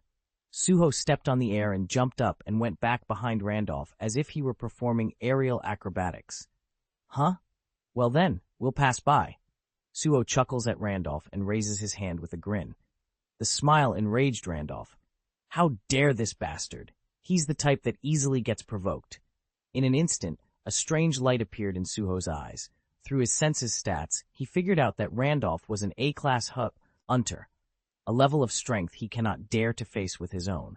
However, if he had a simple ignorant personality like he appeared, there would be infinite ways to deal with him. First, teasing. With the ruler's power, Suho lifted a brick that had fallen near him. He hit the back of Randolph's head. What a brat. There was no way Randolph would be damaged by a brick that just slightly touched the back of his head. But the effect was very good. I will kill that bastard myself. He ignored his subordinates and rushed towards Suho. Even with that terrifying aura, Suho only grinned. Narakni uses skill, puppet show. At that moment, boom, huh! The ceiling exploded above their heads. Then, through the gaping hole, a giant centipede appeared. Ka! Oh, what? Everyone inside was horrified. Poison-tooth sand centipede, the grotesque and repulsive colossal monster that should have been in the Red Desert, suddenly invaded the place. Why is that here? How did it come close this way? Everyone's eyes turned to Suho. Coincidentally, he is a summoning hunter. Most of all, he was the one who was able to summon the spider-like monster. No way. However, it was not the time to worry about that. Kia! Ah! Run away! The hunters were startled and scattered at the scream of the sand centipede, which tried to enter the labyrinth. Essil went to Suho and asked, Suho, did you do it? What are you doing? Aren't you running away? Meanwhile, the village is in an uproar. Sand centipedes suddenly attacked the village. These things got crazy all of a sudden. The time has come at last. Sand centipedes, who had only been wandering around the village so far, invaded the village. But the attention of those who they thought would attack the hunters in the village was focused only on the pyramids. The centipedes are flocking to the pyramids. Get out of the way! We are not their purpose. The hunters quickly stepped back and cleared the way for the centipedes. Those were not the kind of monsters they could deal with in the first place. The sand centipedes each clung to the pyramid and began to gnaw through the stone walls to get into it. What the hell is going on? The hunters couldn't keep their mouths shut at that bizarre sight. There really must be something in there. No, more than that. The hunters in there must all be dead. Hunters who couldn't even get into the pyramid because of the scavenger guild anyway were even pleased. They decided to watch it all for now. After the situation is over and all the scavenger guild members die, they would enter the pyramid afterwards. Kimura Hunter's eyes lit. The sudden intrusion of sand centipedes made the situation a lot messier. Suho and Isil retreated in the opposite direction from the scavenger guild. They met other people eventually. Asura guild. Oh. They met Ryo Singh, who then asked Suho, My name is Ryo Singh of the Asura guild. Which guild do you belong to? What did he say? Suho's eyes looked at his interpreter, Isil. Isil sighed and answered Ryo Singh instead. Independent. We are from Korea. Korea? I see. Now that the situation is like this, would you like to team up for a while? Ryo Singh tried to read Suho's mood with a sharp gaze. He didn't reveal his affiliation, but I'm sure he's from a promising guild. Ryo Singh watched all of Suho's moves against Randolph. His quick judgment and fighting sense were never below him. Suho had no reason to reject Ryo Singh's offer. Since the sand centipede had appeared, it wasn't a situation where humans would grapple with each other. Well, let's do it. Seeing Suho nod, Ryo Singh let out a sigh of relief. Great, I had a lot of questions. Suho talked to Isil. What happened here? Ryo Singh continued to move away from the sand centipede and answered Suho. This pyramid wants us to prove ourselves. Qualification? Suho and Beru's eyes lit up at the same time at the word they had heard many times. Watching Suho's expression, Ryo Singh was impressed deep inside. It was natural to worry about your life first when you were told to prove your qualifications in a dungeon like that. A cataclysm suddenly occurred 2 years ago. Since then, numerous scientists have questioned the said phenomenon, but no one has yet been able to uncover the mystery behind it. Fear of the unknown. However, Suho's reaction was different from what was common. Smiling, this young man is genuinely enjoying this difficulty. He was born with the natural disposition of Asura. That's what Ryoshing thought. Is this right? It seems to be right. What they remembered was the king's trial at Magok Field. The test to prove the king's qualifications was taking place right there as well. If this is a test, there was only one way to prove oneself. Go deep within. The problem was the hunters blocking their way. In the end, I'll have to deal with the Scavenger Guild members first, before I can move forward. Suho stared intently at the corner where the guild members ran away from the sand centipede. Perhaps that is the deepest part of the labyrinth. They would still be exploring there to prove their qualifications. Suho, what are you thinking? Esiel asked Suho. Do you think it will be difficult for us to deal with all of them alone? Yeah. Suho agreed. It seemed that it would be difficult with Arachne alone on their side. I think we'll have a chance to win if we have more soldiers. But those soldiers had to be at least of Arachne's level or higher. Kia! Ah! Right? Just in time, Suho's eyes twinkled as he heard the sand centipede scream coming from afar. Maybe it was different in an open desert, but wouldn't it be possible to deal with them one by one in that isolated space? Chapter 50, Chapter 49. Are you perhaps going to hunt that centipede? Ryoshing's eyes widened. Suho suddenly heard the scream of a sand centipede and smacked his lips. Anyone could feel the spirit of the hunter looking for prey from his expression. Suho, are we really going? I think it would be possible if it was inside this place. That was how the conversation between Esiel and Suho went. Suho has already made up his mind. Wait a minute, dealing with centipedes is more dangerous than fighting the Scavenger Guild. Ryoshing urgently stopped Suho. Hunter's death always comes from brazenness. He had seen a lot of hunters who have excellent qualities like Suho who died in vain while showing off. How about this? After a few hours of rest, our healers will recover their mana, after which join forces with us to deal with the Scavenger Guild. I don't have time for that. Suho firmly rejected his offer. He looked up at the ceiling where debris was falling. We don't know when the pyramid will suddenly collapse. Suho suggested something to the Asura Guild. You'd better escape now. Leave this place to me. That can't be. I can't go back empty-handed. Ryoshing followed Suho and got up. He stumbled. Ack! The shock from Randolph earlier still had an effect on him. Seeing that, Beru clicked his tongue. You are a weak worm. How could you kill a hunter? Ryoshing's face flashed red. He couldn't understand Beru's words, but he could feel the meaning behind his gaze as if Beru was staring at something insignificant. To receive such stares from mere summoned beasts was a humiliation for him, who had been highly looked up to as a promising hunter. You guys just stay here and rest. We'll go first. I'm ashamed. Ryoshing finally sat down on the floor and took a deep sigh. He was stubborn, but eventually gave in. Not only himself, but all of the Asura Guild members were currently injured and were unable to move. Recalling Randolph, the culprit behind this incident, Ryo gritted his teeth. Let's see. This revenge must be. He looked at Suho, burning with vengeance. Can I ask you one favor? What? If you run into a Scavenger Guild member on the way, can you give him a shot? 2 would be possible. That's good. Ryoshing put on a satisfied expression at Suho's answer. Then he took out a ring from his pocket. I'll give you this. A strange light appeared in Suho's eyes as he accepted it. Difficulty to obtain, grade B. Type accessories. Intellect stat plus 10, effect Wisdom of Horus, increases mana recovery speed by 30%. It's an artifact I got while moving around this labyrinth. I don't know if it'll be useful.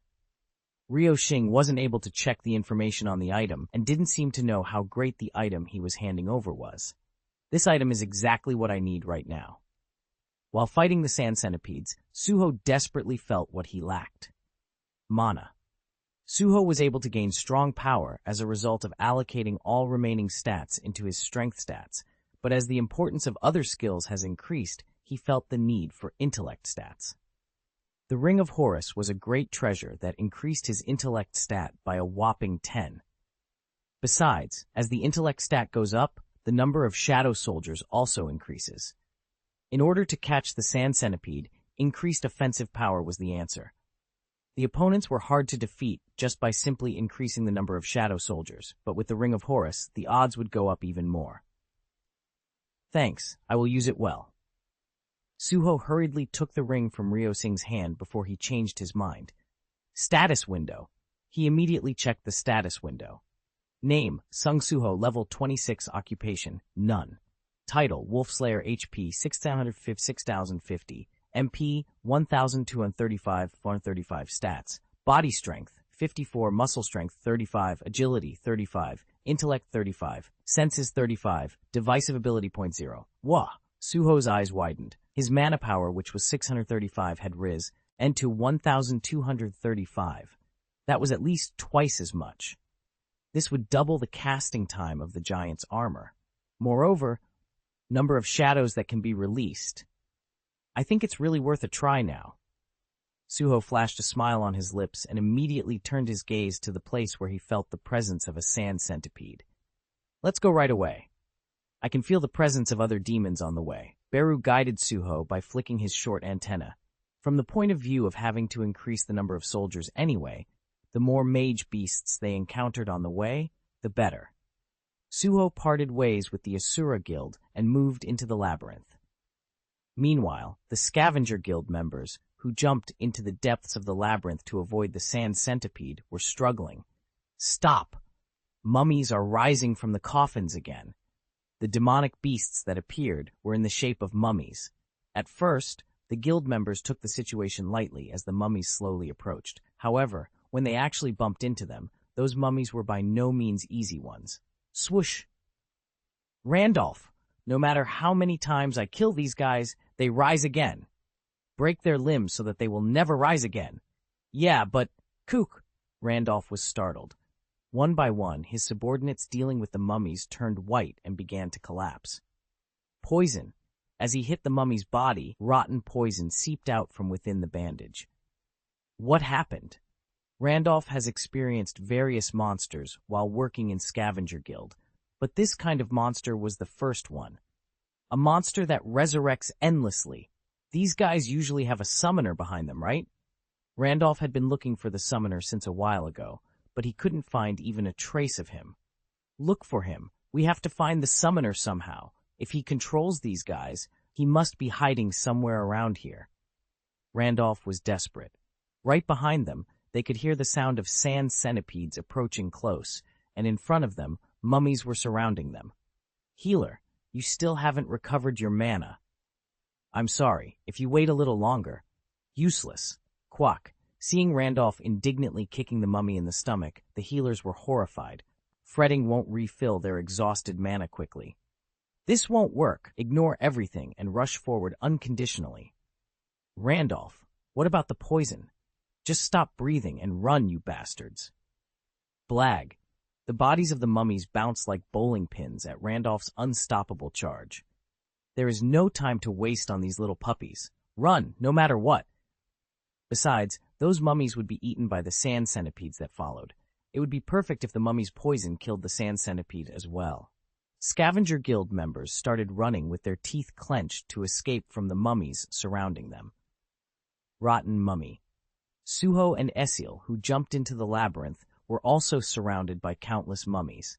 Esiel immediately figured out the problem while attacking the mummies with her spear. Suho, they have no weaknesses. No matter how many times I kill them, they won't die. Because they are already dead bodies in the first place. Beru, who was floating in the air watching the battle, smirked leisurely. On top of that, they even excrete poison. That's because they are rotten corpses. Beru, explaining so casually, looked so mean. He was flying back and forth among the mummies with an expression of great interest. Young master, these guys are not normal monsters. Then what? They are artificially created by someone with witchcraft. Incantation? There was a name that came to his mind at the word witchcraft. The great spellcaster, Kandiaru. There are not many people who can create monsters of this level. A soldier that doesn't die even after getting killed. Doesn't it look like he imitated the shadow soldiers? Beru scratched his chin, remembering the architect who created the level U-P system. Candiaru was a great spellcaster who dreamed of immortality. Perhaps this was his laboratory. However, it failed in the end, and it seems that he had unfinished business. Suho nodded at Beru's words and looked at the mummies. Shadow release is possible on this target. Shadow release is possible on this target. Shadow release is possible on this target. Those messages appeared as soon as Suho got close. The mummies existed as dead after all. Moreover, the power of the Shadow Monarch was to rule over the dead by controlling death. Suho smiled and reached out his hand toward the mummies flocking towards him. Arise. A black shadow began to move beneath the feet of the mummies who were walking. The shadows wrapped around their white bandage and dyed it black. Swoosh. Shadow release succeeded. Shadow release succeeded. Shadow release succeeded. The mummies were now wrapped in black bandages. A new name tag was engraved on their head. General Class, Wah. Seeing the scene, Essel's face instantly showed a dejected expression. All of the battles she had fought so hard for up until now had become futile. Compatibility. Regardless of anything, everything was a matter of compatibility. Arise. Suho stretched out his hand as he slowly walked among the mummies that continued to attack him. Shadow release succeeded. Arise. Shadow release succeeded. The mummies clad in black bandages began screaming in awe at Suho, who had given them a new life. As their number increased, their screams became like the hymns of a magnificent choir. Seeing that wonderful sight, Beru smiled sinisterly. A life born from death. I really like that prophecy. Chapter 51. Chapter 50. The Scavenger Guild members were busy chasing after Randolph, who was ahead of them dealing with the mummies. Kia! Fortunately, they learned some tricks to deal with mummies while watching Randolph. Randolph mercilessly pulled the limbs of the mummies that stood in his way with tremendous strength. Don't just break their legs, pull them out. Don't let them walk again. Pull out their arms so they can't even crawl. Certainly that method worked. Where Randolph passed by like a storm, mummies with limbs removed were on the floor like insects. But even that didn't last long. Kia! Their body parts are being connected again. It was the bandages that kept the original shape of the mummies. Their bandages moved on their own, reattaching the fallen limbs and moving the bodies. Somehow, though, that bought them time. Keep running. The guild members ran with all their might, but the labyrinth was complicated. They got lost many times. Right then, the subordinates running behind Randolph found Suho approaching from afar. Isn't that the summoning hunter from earlier? Is that so? How dare he come in here? Although they were struggling, all the trouble was to find the relics hidden in the pyramid. Randolph couldn't let other hunters, other than Scavenger Guild, intervene with his important goal. Great, let's catch him, throw him as bait for the mummies, and let's go. They were about to move towards Suho with an ominous look on their faces. Dick! Damn! Suddenly, black mummies appeared behind Suho. The guild members froze on the spot. See, crazy! What are those again? Suho was dragging an army of black mummies behind him. Huh! Just in time, Suho also found them. The Scavenger Guild members felt a visceral fear and turned away. Shit! Run! Seeing them start to run away without hesitation, Ezel quickly threw her spear. Swish! The wall collapsed, blocking their retreat pathway. In the end, they turned their heads to Suho with a bitter look in their eyes. Whatever, we just need to kill that summoning hunter. Ignore the mummies and kill that bastard. Swoosh! However, their momentum did not last long. Kia! Even if the white mummies were regenerated, that wasn't fast enough. The black mummies' regeneration speed was absurdly fast. Keh! The effect of young master's mana power rising is evident. Beru was delighted and he cheered. Kia! Screams were heard everywhere, and a completely different scenario unfolded. Do not forget, young master, the fact that your true power is the immortal army. Suho's army overpowered them and continued to advance, but he was never overconfident. Class A Hunter Randolph. Suho hasn't been able to defeat anyone yet with this level of strength. I have to catch a poison-toothed sand centipede. Suho continued to move toward where the sand centipede's roar came from afar. The moment he was waiting for came sooner than expected. Grumble. Oh! Above the heads of the Scavenger Guild members who were running away, the ceiling collapsed, revealing a sand centipede. Kia! Save me! Ah! The sand centipede swallowed a hunter whole in an instant and turned its attention to another prey. The poison dripping from its teeth choked the hunter. Use skill, Bladestorm. Swish! Suho hurriedly used Bladestorm to counter the acrid poison smog. Just by being near, his HP was decreasing in real time. They kindly visited me in person. Suho swung his twin swords. Everyone, go! With that, 19 black mummies attacked the sand centipede at once. Kya! Kya! The sand centipede mercilessly bit and killed the black mummies. However, the black mummies continued to regenerate with the use of the bandages attaching the body parts no matter how much they were torn off. And even more like a demon, the mummies rushed towards the sand centipede. The poison leaking out of the sand centipede's teeth seemed to do no damage at all to the poisonous black mummies. On the contrary, the poison of the black mummies couldn't be handled by the sand centipedes. In the end, the fierce battle of the demons biting each other continued. Arachne! Kirk! Spread web so it doesn't escape! At Suho's command, Arachne began to spew spiderwebs on the sand centipede's body. Esil, keep checking so it doesn't tear the web. How? Whatever way you think of. Esil jumped forward. When she infused magic into her spear, it grew longer and longer. Oh, this was possible?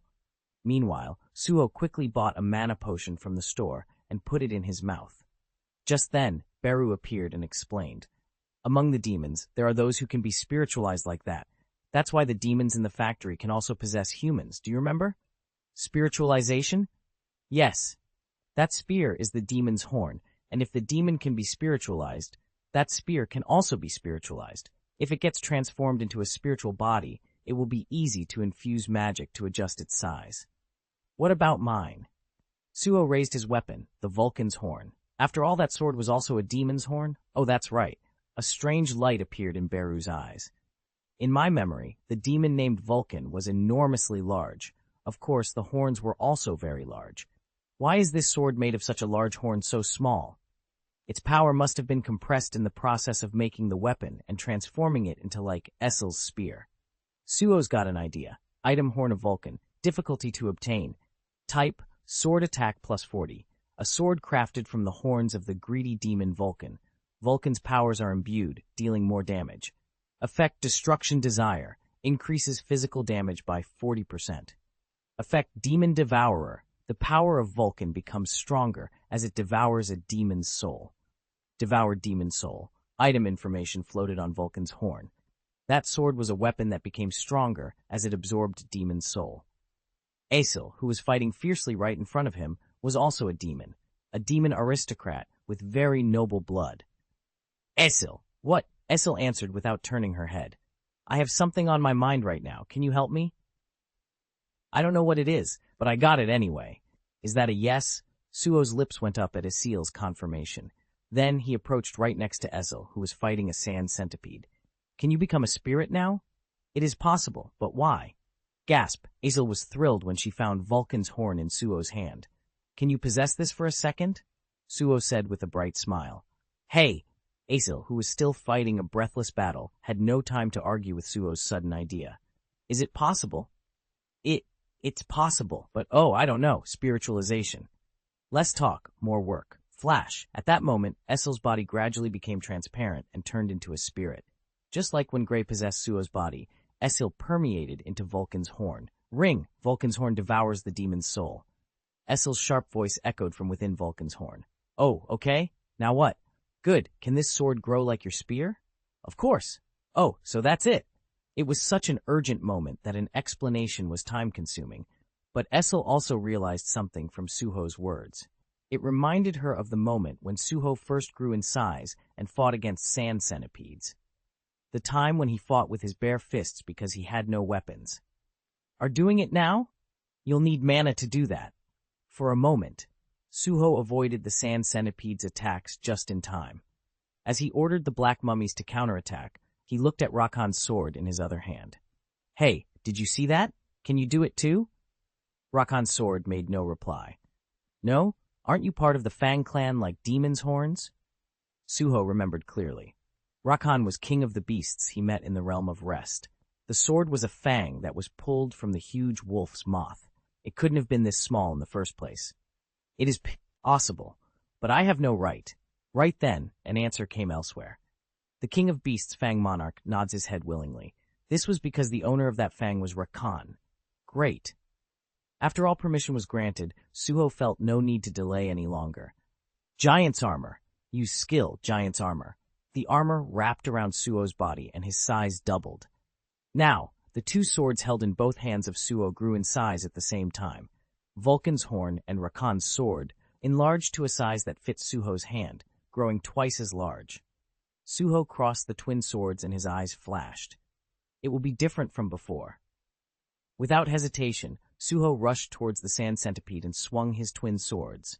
Slash! Kick! The merciless slashing left numerous wounds on the sand centipede's body. But the monster was no joke either. Feeling threatened, the centipede swayed and tried to get out of the pyramid, shaking as if the pyramid would collapse. Suho decided to use all his mana in an instant. Gray, blessing. Gray's spiritual body, which had been staying in the shadow dungeon, permeated Suho's shadow. The spiritual body of Pet Gray is strengthened in the body of the Pontifex. Swoosh! Suho's hair was bleached silver, and wild energy scattered through his body. Use skill, Grassland Wind. Movement speed temporarily increases by 30%. Attack speed temporarily increases by 30%. Swoosh! Suho's sword speed became incredibly fast, and he attacked the centipede even more mercilessly. A scream erupted from the sand centipede's mouth, and in the end, slash! Suho's sword cut off his throat. You have killed a poison-toothed sand centipede. Blag! The gigantic monster finally collapsed. Suho's mana power ran out. Your level increased. Your level increased. Your level increased. Right then, his condition has returned to normal. Clear. Swook. Blessing is cancelled. Pet, Gray's spiritual body leaves the body of the Pontifex. Skill, Giant's armor is cancelled. Suho's appearance became smaller, and he returned to his original form. He looked at the corpse of the huge sand centipede that was hanging limp in front of him. Suho smirked and spoke without hesitation. Arise. To be continued. Chapter 52. Chapter 51. Shadow release is possible on this target. A black shadow began to wriggle from the poison-toothed sand centipede's corpse. Tries to release shadow. Attempting to release... Kia! In the shadows, the fangs of a giant centipede moved to reach out. However, ring! A notification popped up with the sound of metal snapping. Shadow release failed. You have 2 more chances left. Failed? Suho gritted his teeth. Is it because I'm lacking? The shadow fragment skill had a chance of failure. It was clearly stated in the skill window that the probability of release failure increases in proportion to the target's ability level, and in fact, the poisonous sand centipede was far stronger than Suho. Honestly, I didn't even kill it myself. In order to catch this one, Suho used all the means and methods he had. He was even more desperate. 2 chances left. After taking a deep breath, Suho calmly attempted the second release. Arise. Ring. Shadow release failed. You have 1 more chance left. Suho gulped. Now one last time. Ki-ya! The sand centipede was struggling to get out of the black smoke with its countless legs even at that moment. Do you want to come out too? Suho's eyes softened. Do it. Let's defeat the enemies side by side. Suho solemnly stretched out his hand in front of the giant corpse. Arise! Kirk! The sand centipede roared and stepped out of the black smoke. That was just the beginning. Numerous legs came out to stand on the ground and raise its body. The black smoke began to weave the unfinished body. Shadow release succeeded. Nice, Suho was delighted. Night class. Soon, a huge sand centipede made of black steam appeared in front of Suho. Essiel had escaped from Vulcan's horns before she knew it. She trembled and took a step backward.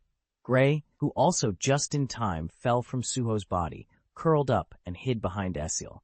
Suho recalled the memory of the battle and swallowed hard.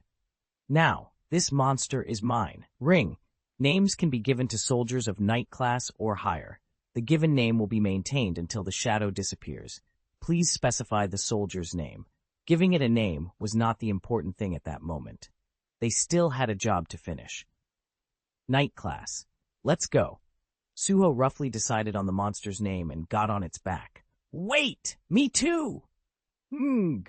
Aciel hurriedly hugged Gray and jumped onto the shadow centipede following Suho. Suho smiles at that. He turned his gaze and glared at the depths of the labyrinth.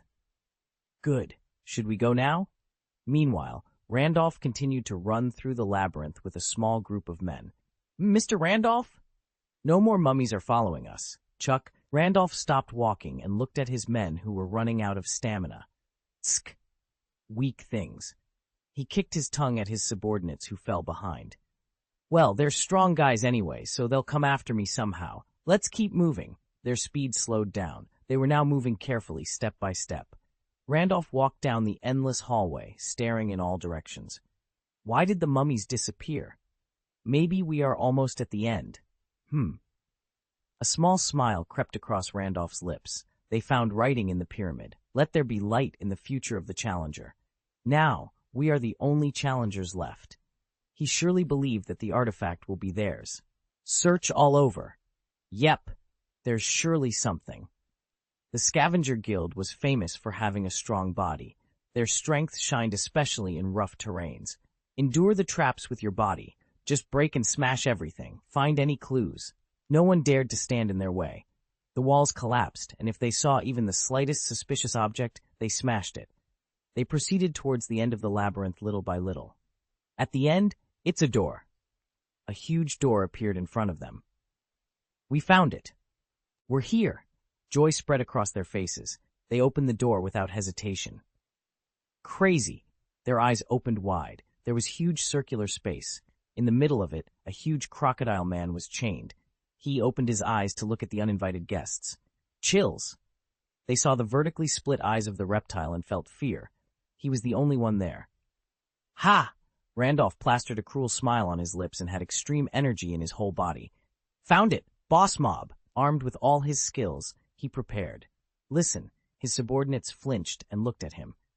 Don't be afraid, let's all come together. Remember the prophecy. If we defeat him, all the wealth and glory will be ours. They knew about it, the shaman's prophecy. Sooner or later, life born from death will awaken from its seal, and that power will raise the dead, power that can defy even death. The prophecy that seemed absurd planted conviction in their hearts as they wandered the labyrinth. Those mummies, the power to raise the dead, must lie dormant here. They knew that the power would surely become theirs the moment they caught that crocodile monster, just like how it was in all the dungeons they've been through so far.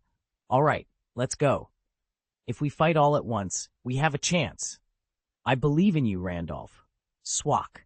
At that moment, the heads of the hunters who were running valiantly exploded. What? What attacked them was none other than the thick tail of the crocodile man.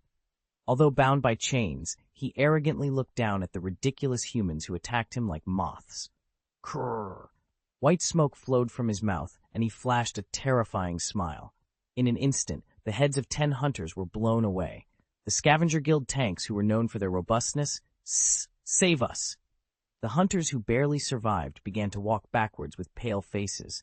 Eventually, they turned around and started running to where they came from. Oh no, save! Swak! Another life was lost. Randolph. That's right! Mr. Randolph, if it's Randolph! The surviving hunters urgently looked for Randolph and turned their attention towards him. However, he had already fallen out from the first attack and was pinned to the wall. Ack! Randolph gets up again after being covered in blood. His eyes were still burning hot. This is fun. I finally met someone worth fighting against. He filled his mana again and charged forward. Swak! Something moved past him. Nothing was visible. Ah! Blood gushed out like a fountain. Randolph let out a scream, clutching his missing arm. Hey, healer! Randolph frantically turned his head to find a healer, as he was already darkly defeated. I can't win. It was an unmatched fight in the first place. Insanely strong. At that moment, what came to his mind was the guild leader of the Scavenger Guild. Only Goliath, Thomas Andre, made his body tremble just by making eye contact. He suddenly felt that fear of facing an overwhelmingly strong man equal to Goliath. A retreat, he said with a trembling voice. A terrifying roar escaped the mouth of the chained giant crocodile. Grrr! Ack! The guild members began to flee with all their might. Right then, clack! The chains that bound the crocodile giant's body broke off. Hell began. Hey! Randolph ran away. It was the first time in his life he ran that hard. As a result, he was able to save his life. Shit! The problem was that Randolph was the only one who survived. He had lost all his men, and he was muttering the same words incessantly, with an expression stained with fear and anger. It is a monster. A monster. A monster. He could never win. No, if it was a person who could communicate, he would have lied down and begged for help. He didn't even know why such a strong demon beast was confined in that place, tied to such a pitiful chain and couldn't even move. His brain was a mess.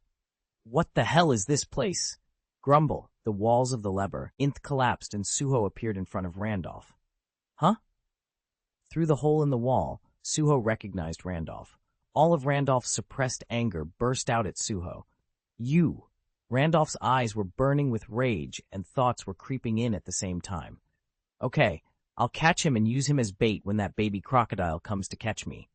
Then I could probably survive. Randolph jumped at Suho with a face full of joy. No matter how much he was injured, it was not hard to catch that summoning hunter. He was an A-class tank of the Scavenger Guild. If his opponent wasn't someone like the boss mob from earlier, he wouldn't be defeated no matter who he fought. Grumble! A thunderous roar erupted from his body, and an explosive aura focused on his fists. It was so powerful that it could crush even one insignificant hunter to death, like a worm. This is all because of you. If it wasn't for you, we would have pushed through with our plan, step by step. Grumble. An attack? The wall collapsed, revealing the huge shadow Suho was riding on. Huh? Suddenly, Randolph's expression changed. What the hell happened? Poison-toothed sand centipede. It was the giant monster that took the lives of many hunters who came to Kamaru's pyramid. This is nonsense. How could he do something like that with summoning magic? As an A-class hunter, Randolph was also very familiar with summoning techniques. With such techniques, one could never summon a beast with the level of a boss mob like that. Otherwise, the summoner could have been eaten by the summoned beast. But now, damn! A horrible demon from the Red Desert appeared in front of him. It was brought by Suho. Chapter 53. Chapter 52. The Shadow Centipede bared its ferocious teeth at Randolph, who dared to kill his master. Kirk, the huge monster, charged and hit Randolph. Ack! He bounced off and crashed into the wall. It has happened countless times already. However, Randolph was still clinging on to the fact that Suho was just a summoning hunter. How could you summon something like this? If I could just kill you, everything would be... Blag! He didn't even get to finish his words. Although he had killed Randolph, Suho had a rather serious expression. Where did an A-class hunter get such an injury? Randolph was a very tough human being, and he showed great power even in that state. The problem was that the being who made him that way was just out there. What the hell is in there? Aciel also had a serious expression. Something is wrong. If he had been alone, he would have escaped right away. Suho's senses stats were also sending strong warnings as he got closer to the depths of the labyrinth. He himself also felt something strange. I don't know why, but somehow it feels like it's waiting for me. The same goes for the mummies that were just artificial beasts, as well as the prophecy. Most of all, he was very curious about what the great spellcaster Kandiaru, who was said to have designed the level-up system, was doing in this pyramid. The answers to all those questions will be right in there. Eventually, Suho arrived at the huge door. Looking up at the door, his eyes lit up. Let's go in. Wait, preparation time. Aciel called him urgently. Then, she pointed to Vulcan's horn in his hand. Can I go in right away? Do you want to go in now? Well, I guess. Everything is hard the first time, easy the second time. Frightened, Aciel quickly transformed into a spirit and possessed Suho's sword. Vulcan's horn devours the demon's soul. He seems to be eating too much today. He might get anorexia. Suho, who roused his mind by talking nonsense for a while, finally opened the door. Squeak! A vision of a giant crocodile man came into his field of vision. Death-eating crocodile. Amut? I think it's a name from Egyptian mythology. Suho remembered. Originally, Emmet was a monster similar to Cerberus in Greek mythology. Its appearance was often described as a crocodile head, a lion mane on the neck, a lion upper body, and a hippo lower body. But that monster was just a muscular crocodile human. The moment Amut spotted Suho, he immediately rushed at him. Krk! Thud! Thud! His gigantic steps shook the entire pyramid. Everyone, attack! The shadow soldiers, led by the shadow centipede, began attacking Amut. The shadow centipede coiled around his massive body, while the shadow spider wrapped his arms and legs in webs, blocking its movement. Meanwhile, the sight of the shadow mummies attacking him all at once was truly a masterpiece. The problem was that he was too strong. Kirk! Blag! Amut's strong forearms grabbed the shadow centipede's neck and smashed it to the ground.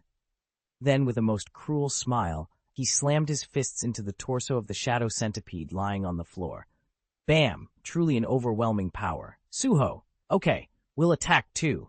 When Esiel shouted, Suho also rushed towards him, skilled giant's armor. Swook! Amat's eyes flashed as Suho's size suddenly doubled in front of him. His transformation did not end there. Blessing!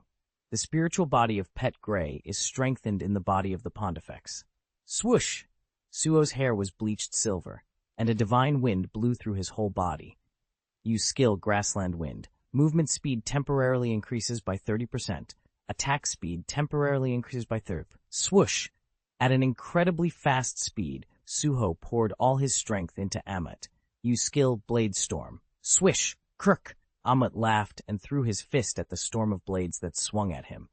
It was a simple punch, but its power was enough to tear the wind and threaten even Suho beyond. Young master, it's dangerous. Suho managed to dodge the attack by turning in the air with the ruler's power. He turned his back and fiercely swung his twin swords at Amut. Slash! Krk! Amut grabbed the head of the shadow centipede and swung it at Suho like a whip. Swoosh! With that incredible whip, the huge centipede's body shattered the marble floor and the walls. The shadow centipede screamed in pain. Suho narrowly avoided the ridiculous attack and continued to swing his sword, aiming at Amut. Right at that moment, Suho's eyes flashed. Shadow centipede, come back! The body of the shadow centipede that was being swung from Amut's hand turned into black smoke and scattered in the air. Kruk! Amut, who suddenly became empty-handed, showed a puzzled expression for the first time. Arise! The shadow centipede came out of Suho's shadow in an intact form wrapped around Amut's thick nape and bit it. It was a clash of giant monsters. But as seen earlier, the gap between the two was already clear. All the shadow centipede can do is to buy time. Hearing Esiel, Suho quickly analyzed the situation. His skin is so thick and strong, it's not a kind of defense that the blade can penetrate. To fight such an opponent, a blunt weapon was a lot better than a blade. In other words, overwhelming power. Suho quickly checked his mana. I have to attack with a strong one. It would be nice if that one shot worked, but if it failed, he had to get out of that place as soon as possible and adjust his power again. Bang! Swoosh! Use skill, strike. Ruler's power enveloped Suho's fist, and an armament that looked like a huge gauntlet appeared. Ha! Without hesitation, Suho thrust his fist down at Amut, who was scrambling with the shadow centipede. Smash! Kruk! Blood gushed out of Amut's mouth as the attack was from Suho's entire concentrated power. This was the first time he has dealt significant damage. Kruk! A faint light returned to Amut's eyes, which had been stained red.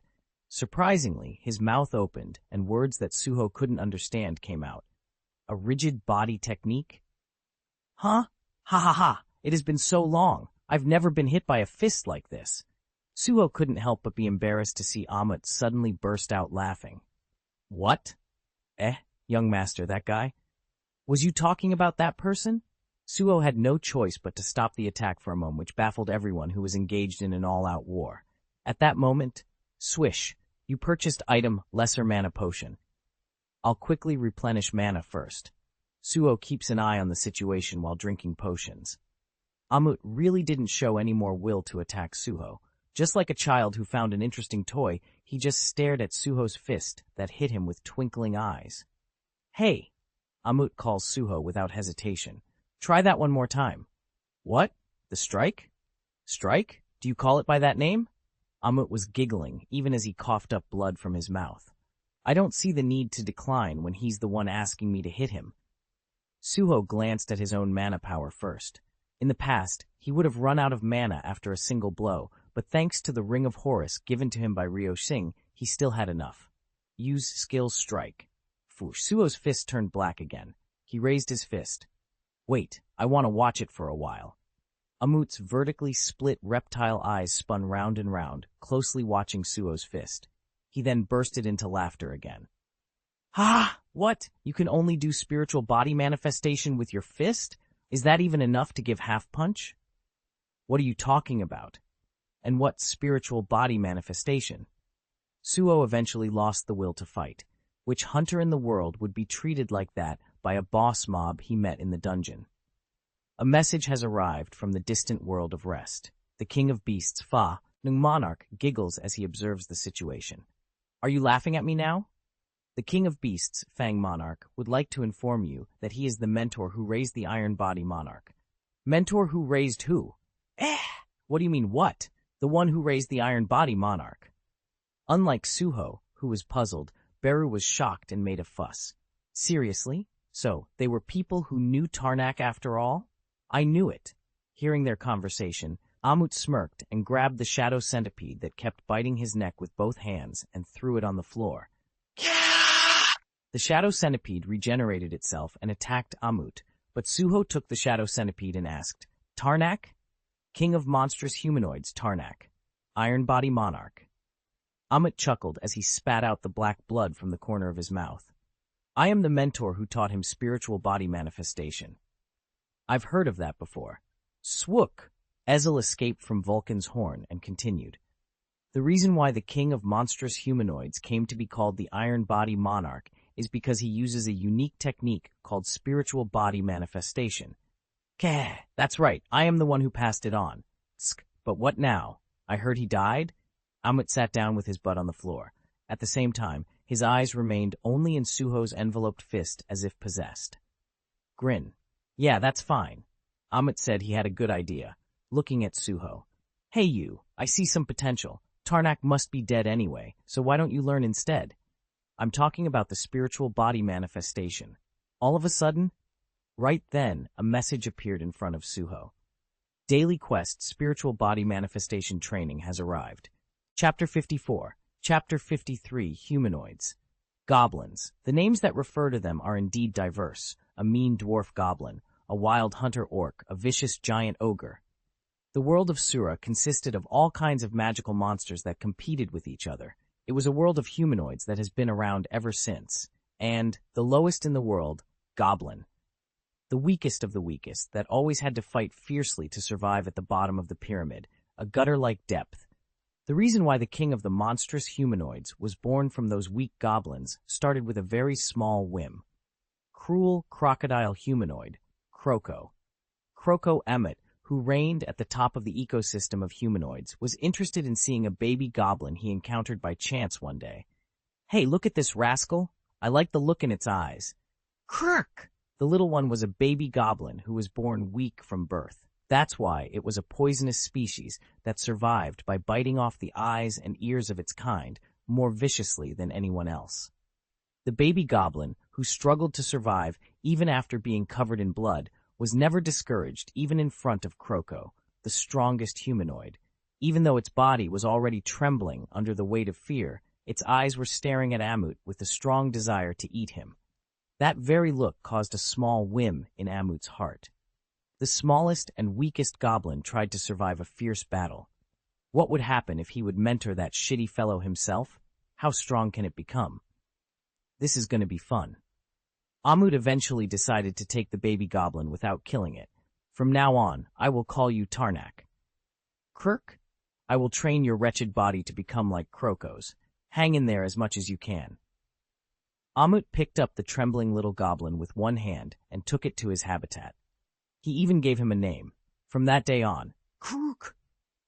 Amut raised Tarnak and he received training to become stronger. The training was so harsh that he almost died countless times, but Amut never intended to let go of his new toy, Tarnak. If he dies, then that's it. In the first place, it was just an experiment that started with a small whim. Not starting with the idea of success, Amut pushed Tarnak mercilessly. Time had passed like that. Tarnak, who was forced in such an experimentation under the guise of training without knowing why, became stronger little by little. Finally, Kirk! Born as a goblin, he single-handedly succeeded in defeating an orc, a higher-level individual, for the first time. That day, Tarnak asked Amit what the power he was learning was. "What is this?" Amit also contemplated the name for the first time that day. It was a technique that strengthened the goblin's wretched body like Kroko. Spiritual body manifestation. Amit made up the name on the spot with his characteristic cruel grin. What you are learning is the spiritual body manifestation. Spiritual body. Tarnak remembered the name in his mind. Even after that, Tarnak continued to be tortured in the name of spiritual body manifestation. Gradually he became stronger, strong enough to defeat orcs, trolls, and ogres single-handedly. More time passed after that. Eventually, Tarnak became stronger than his mentor, Amut. The monarch, who was the king of the monstrous humanoid at the time, was killed. Tarnak was chosen as the vessel of the king of the monstrous humanoid and as the monarch of Iron Body. Darkness dwelled in his body. For the war against the rulers, he was a brilliant light that lasted for eons of time. In the end, goblins were just goblins. They were bound to meet a stronger opponent and die. No matter how much he struggled, Tarnak was still one of those common humanoids. Amit clicked his tongue self-deprecatingly, thinking of his disciple who died. At the same time, he looked at Suho, who had listened to his boring stories so far. Suho had become as small as a goblin, just like when Tarnak was first discovered by Amut. Sigh. Suddenly, the air of Amut's twitched and his sharp teeth glistened. Then, he appeared in front of me. Who? The great spellcaster, Kandiaru. Amut remembered his first meeting with him.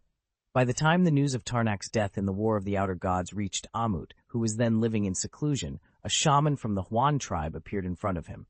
He came up with an interesting proposal. "Tarnak's mentor, Amut, would you like to study spiritual body manifestation with me?" "What do you mean?" "I will make the best place to train spiritual body manifestation with my magic, and I'll keep putting usable test subjects in it." "How is it?" Kandiaru's proposal was quite interesting to Amut.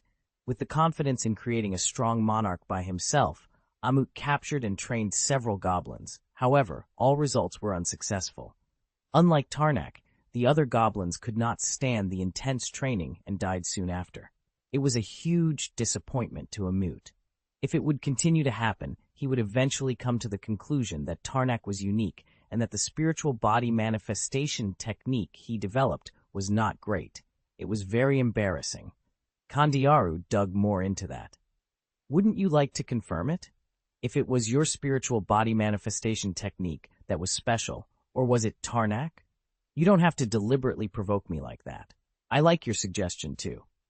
Even if I wanted to, the time I have is gradually running out." Amut was dying at that time, old age. Even the strongest humanoid Kroko could not do anything with his given lifespan. However, Kandiaru smiled sinisterly, as if there was no problem at all. "I'll take care of that too." With an insidious smile, he said something trivial about lifespan.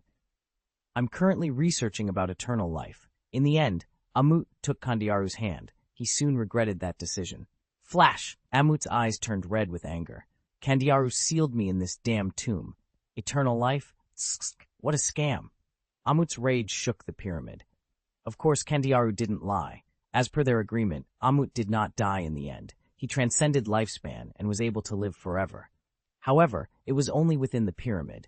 It seems that this crocodile has become the same as the mummies here. Beru whispered into Suho's ear.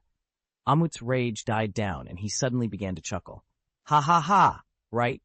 The bandage wrapped around their decaying corpses is the pyramid to me. Has he gone crazy?" "You got it spot on. I'm already out of my mind. I became senile because my time of death was long past. Is that something to brag about? I remember the mission given to me clearly, though. I was imprisoned here by a contract with Kandiaru to study spiritual body manifestation forever. But I ended up fighting against the challengers who came to learn that very technique from me. Ha ha ha." Beru spoke to Suho.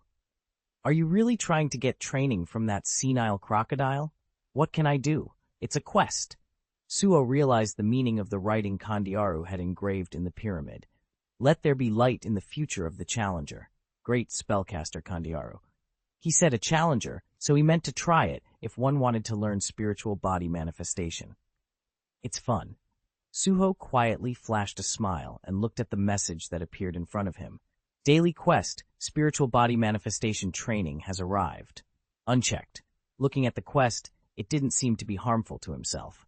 Besides, since it's a daily quest, it must mean that they would give me a reward every time I train. Either way, it's a win-win situation for Suho. Okay, I will learn that spiritual body manifestation technique. Amut smiled broadly at Suho's words. You made the right choice. I was going to kill you if you refused my offer, but you saved me a lot of trouble. Gasp. That was Isil, who was next to Suho. Isil, a demon noble, was facing Amut's energy more sensitively than Suho. Even though he was senile, the Miu, gaudy energy that radiated from him as the strongest humanoid was no joke. If he showed his will to live on a whim, they would end up like the scavenger guild members who were lying around miserably. Amut jumped up and gave a command to Suho. Ha ha ha! All right, let's start training right away. From now on, your name is Tartar. My name is Sung Suho. Come on, Tartar, let's start training right away. No, it's Sung Suho, my second disciple Tartar. From now on, I will strengthen your wretched body like Kroko. Amut roared loudly, ignoring Suho's answer. He seemed very happy to find someone he could use after a long time. Kehe, it would be better to make a firm resolution in the future, because my training is very harsh and dangerous. So far, countless humanoids could not withstand my training and died. Gulp, Suho swallowed hard. The king of beasts, Fang Monarch, listens to Amut. Even the Fang Monarch, Rakan, showed interest. Spiritual body manifestation was such a great training that it raised a weak baby goblin into becoming the king of the monstrous humanoids and the monarch of Iron Body. Tartar, from now on you will. Check. Suho checked the message, and Amut explained the grueling training. 100 push-ups, 100 sit-ups, 100 squats, run 10 kilometers. You do this every day. Ring. The contents of the daily quest unfolded before Suho's eyes. Daily quest, spiritual body manifestation training. 100 push-ups, incomplete. 100 sit-ups, incomplete. 100 squats, incomplete. Run 10 kilometers, incomplete, 10. However, you must carry Amut on your back. However, you must carry me on your back. Ha ha ha! Suho's eyes widened at that nonsense. Get started. Let me see how you hold out. Swoosh! Amut's enormous body became more and more transparent and floated into the air. Spiritualization? Essel recognized that and opened her mouth. A force then unfolded above Suho's head. Q! Tremendous gravitational field pressed down on Suho's entire body. He had to use all his strength to avoid being weighed down by that terrible weight. Ha! That's pretty good. If this is the case, I can add a little more weight. Swook! Ha ha ha!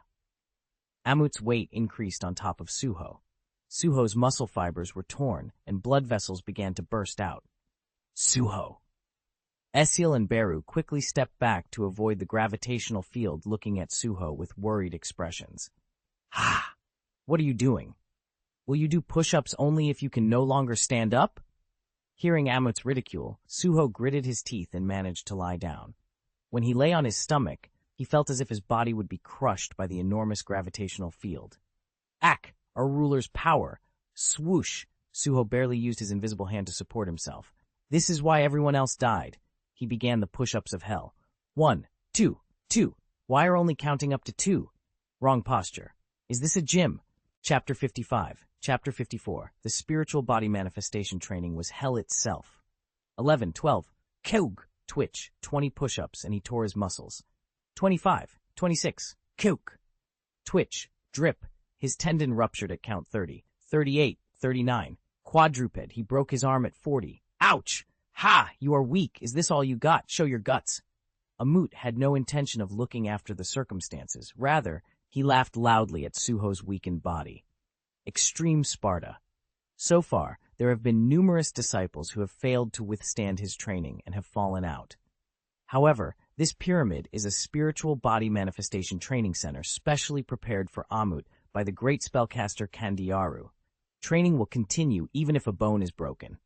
As soon as Amut finished speaking, white bandages flew from all sides and wrapped around Suho's limbs. Swook!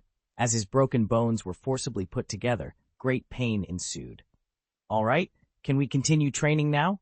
60 more left. It seemed that the bandages were the same as the bandages wrapped around the mummies in there. The magical bandage, which wrapped the dead and decaying corpses, surprisingly allows broken limbs to move. However, the pain remained because the wounds were not properly treated. Rather, it was forcibly moving the broken arm, so more excruciating pain followed. Coke! Seeing Suho pouring blood and sweat all over his body and clenching his teeth, Amut laughed viciously. Why? Do you regret it now? It's already too late. A strong power comes with a lot of pain. The path given to you is one of two. Enjoy the pain or die in the pain. Suho had one more path. This is how it goes, right? Suho forced his lips to curl up and open the shop window. Ring.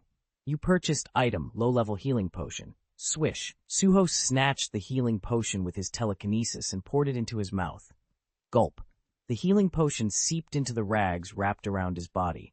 His broken bones reattached, and his ruptured muscles and veins began to regenerate. Huh? Amut's eyes widened. Suho made eye contact with him with a confident look. So, how many more do I have left now? Amut suddenly recalled the number of disciples he had driven to death in order to create another guy like Tarnak. In the end, they all cried out in pain and died. This guy was something different.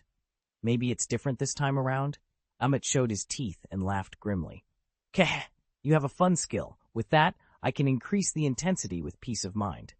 No, wait. That's not it. Done. Go! A heavy feeling of pressure weighed on Suho. You have a long way to go. Let's continue training. After that, Suho had to repeat several times drinking potion whenever his arm broke before finally finishing the push-up. Then, the hellish sit-ups awaited him.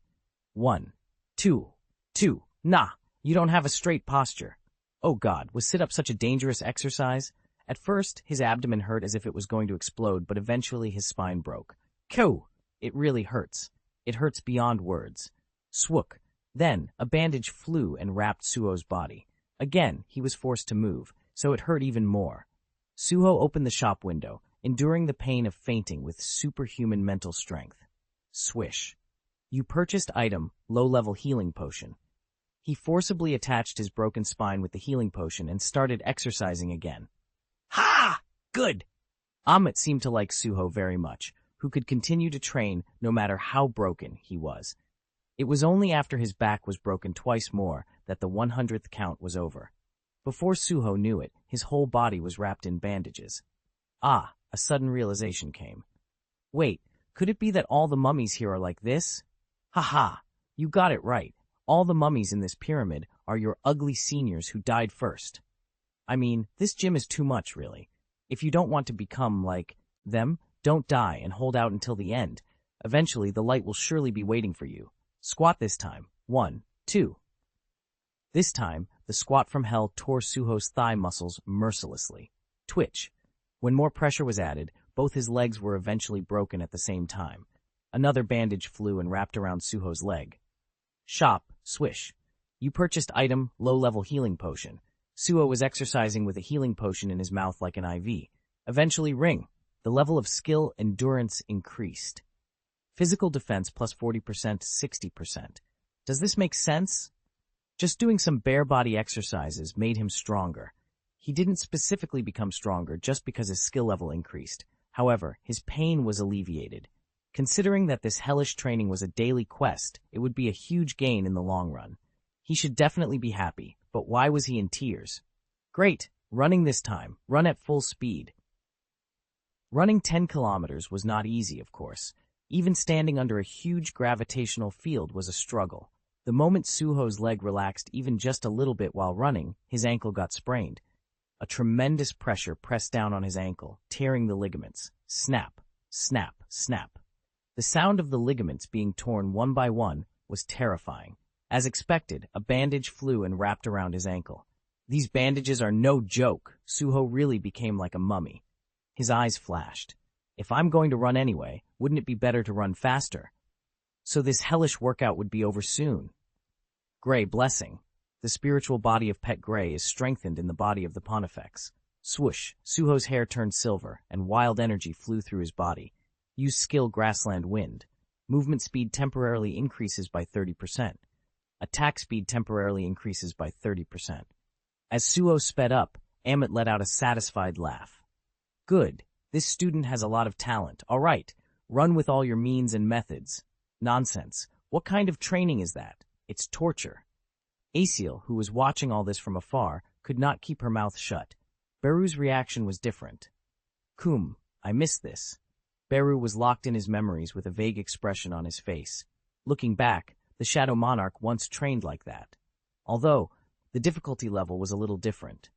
Mr. Sung Jinwoo did that kind of training too? I see. Asiel tried to remember the old days, the days when she once followed Sung Jinwoo as a guide. Apparently at that time, Sung Jinwoo did light exercise from time to time. For a moment, Asiel's expression hardened. It was really light back then. Was it just a push-up, or was it just a sit-up? Asiel and Beru's gazes intertwined in the air. Without a second thought, they silently nodded their heads. Mr. Sung Jinwoo had it easy. His Majesty. For the sake of Suho's mental health, this should be kept a secret for the rest of his life. Nod. A silent contract was concluded between the two.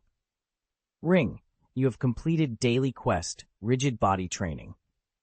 100 push-ups, completed. 100. 100 sit-ups, completed. 100 squats, completed. Run 10 kilometers, completed. 10. However, you must carry Amut on your back. It's over. Suho, whose whole body was wrapped in bandages, fell on the floor. Watching the scene blankly, Amut murmured softly, "Oh, it really worked? What did you say, punk?" "No, hehe. I mean, it's supposed to work, but except for the Iron Body Monarch, there was no one who succeeded. It's true," was secretly avoiding Suho's stinging eyes. Ring! A message arrived just in time, and Suho took his eyes off Amut. The completion reward has arrived. Do you want to check the reward? The following rewards are prepared. Reward 1, State Recovery. Reward 2, Ability Points +3. Reward 3, 1 Random Box. It was a daily quest, so the reward was the same as when he caught 100 goblins. But why does it feel so unfair? Accept all. Swoosh. First reward, Status Recovery. Suho's condition was restored in an instant. As he jumped up with his lighter body, Amut's eyes shone with interest. Whoa, you're a really strong guy. Very good. Suho allocated all his ability points into his strength stat. In order to endure this daily quest in the future, strength was essential, and the long-awaited random box. Obtained item, Mummy's Bandage. Ah, shit! Are you kidding me? Curses came out of his mouth on reflex. The effect of the bandage was excellent, though, based on this experience. Mummy Bandage. Difficulty to obtain Class C, type Consumables. A magical bandage made by great spellcaster Candiaru. It helps force the body to move even in a dying state. When sold to the shop, it will be added to the purchase list. Suho sold the bandage to the store without hesitation. Swish. Item, Mummy's Bandage is added to the purchase list. From now on, you can purchase item Mummy's Bandage from the shop. The bandage itself did not have a wound healing effect, but the effect was very good when used with a potion. Most of all, it was comfortable and nice because the bandage was a magic bandage that automatically wraps. But why do I feel so annoyed? When Suho came to his senses, Amut released his spiritual form, returned to his original crocodile giant form, then started talking. Hehe, good work. Today's training ends here. Now try using that skill again. Which one? Strike? Yeah, that clumsy version of spiritual body manifestation technique. Suho tilted his head and allowed the ruler's power to dwell in his fist. Use skill strike. Swoosh! The black gauntlet wrapped around Suho's fist crossed his elbow and covered his shoulder. Ring. Skill strike is upgraded to skill spiritual body manifestation. Chapter 56. Chapter 55. Active skill requires 300 mana, coats the body with the ruler's power to amplify attack power. Skill spiritual body manifestation. Active skill requires 600 mana, strengthens the body with the ruler's power. The attack and defense power of the strengthened area is amplified. Oh, the skill has evolved. Suho turned his arms covered in black energy and his eyes shone. Originally, strike was a skill that only amplified attack power. However, instead of doubling the required mana, the attribute changed to become an overall enhancement as well as attack power. Besides, it's only level 1 now. If I repeat this training every day from now on, my level might continue to rise. Perhaps the range of this black armor gradually increases as the level goes up. Suho's eyes suddenly looked at Amit. It reminded him of the overwhelming presence that had taken over the entire space by transforming into a spiritual body earlier. Gah! Yes, that's right. Amit grinned as he noticed the meaning behind Suho's gaze. If you master the technique, you will eventually become strong like me. Without any other skills, you can become the strongest with purely physical strength. Now, try hitting me with that power. As Amit spread his arms wide, Suho made a puzzled expression. Sk, do you really want to get hit? Yes, giving and receiving each other's strength is the greeting method of Kroko. Show me your power. Amit looked vulnerable. However, looking at the tough crocodile skin that covered his entire body, it seemed that he could endure everything in his power. Don't regret this. Suho resolutely raised his arms and aimed at the center of Amit's body. Grumble. A huge aftershock raged at the overwhelming force. Amit only took a step back. Wow, what a nice fist. Amit grinned as black blood poured out of his mouth. This should be enough to teach you from now on. You passed. Passed? Yeah. This means that I will officially accept you as a disciple. I can stop accepting other challengers now. He stomped his foot. The floor shook, and a huge magic circle began to spread out in all directions centered on his foot. Swoosh! Young master! As the entire pyramid was covered with magic circles, Beru and Esil hurriedly ran to protect Suho. The walls of this dimension are warping. Esil, who had already crossed a dimensional wall once, knew very well what that feeling was. Don't make a fuss. I have no intention of harming you. Watching their reactions, Amit chuckled. He muttered with eyes reminiscent of past memories. A long time ago, Kandiaru came to me and said that he will help me to study spiritual body manifestation to my heart's content. He promised to endlessly replenish the number of challengers who will learn those techniques. But Amit's mouth was torn open, sharp teeth shining. A wicked shaman. From the beginning, the challenger's shits were a joke. He came to realize, after all, this whole system, the spiritual body manifestation, was only an arrangement for the small human being in front of him. Amit smiled as he looked clearly into Suho's eyes from the center of the magic circle and the pyramid that was swaying like it was about to collapse. Actually, I noticed the first time I saw you that you are the descendant of the Shadow Monarch, wicked spellcaster, making me mentor the son of the man who killed my first disciple, Tarnak. What Amit was looking at now was not Suho's appearance, but the light of a great soul felt within him. He must have known that I would have never been able to reject Suho if I saw him right in front of me. All right, you guys won. I'll gladly be a fool. Even now, having realized that wicked ulterior motive, he had no choice but to let it go. He was just curious. His own technique developed the lowly goblin Tarnak into a vessel for the king of monstrous humanoids. What if the same strongest power was taught to a human with a great soul? How far would he be able to transcend the class ranks? Gah! Just imagining it makes my heart flutter. Amit chuckled and quietly recited the incantation Kandiaru had taught him. Let there be light in the future of the challengers. The space shook and a system message appeared in front of Suho. Ring. Recruit Amit, the death-eating crocodile, as an NPC. Do you want to accept? The message flashed in Suho's eyes. An NPC? It was a term that anyone who knew about the game could not understand. The system was always referring to Suho as the player. On the other hand, NPC, non-player character, is a character who is not a player. It was like a helper who stayed in one area and helped the smooth progress of the game. Young master? Beru was blinking from the side, and it seemed that he also did not understand the current situation. He was just a fighter, and not the designer of the system. This is the system my father handed down. Suho recalled his father's usual personality, then looked at the message again. Do you want to accept? Why, and his father was asking if he was willing. It was a suggestion, not a compulsion. He could feel his father's concern in it. If he accepted the challenge, he would continue to suffer like today. But if he found it hard, he may opt not to accept it instead. My mother always said that I looked like my father. If he were his father, what choice would he have made at that moment? The answer was, of course, fixed. Amit. Suho happily accepted the offer. Good luck in the future. Amut's stern eyes narrowed like the crescent moon. Come, disciple. Grumble. A huge earthquake occurred in the desert. What was that? The Asura Guild members who were still in the labyrinth looked at Ryo Singh. Ryo, there's something weird. I think the pyramid is about to collapse. The Scavenger Guild members must have dug through the walls so much that the foundation weakened. Ryo Singh gritted his teeth. He decided right there and then, let's get out of here right now. This pyramid can't be our tombs. What about the prophecy? The prophecy, this is just my guess, but maybe life born from death just refers to the mummies here? Ah, that could be true. The guild members nodded. Actually, it didn't really make sense, but for now, they decided to convince themselves because their priority was to escape from the dangerous pyramid as quickly as possible. There were still other concerns.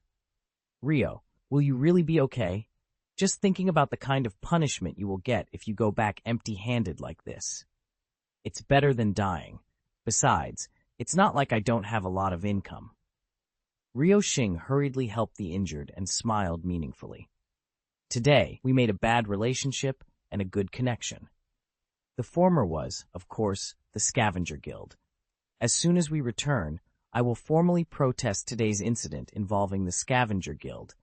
After that, it will move on to political battles between guilds, so it's not a matter of our concern.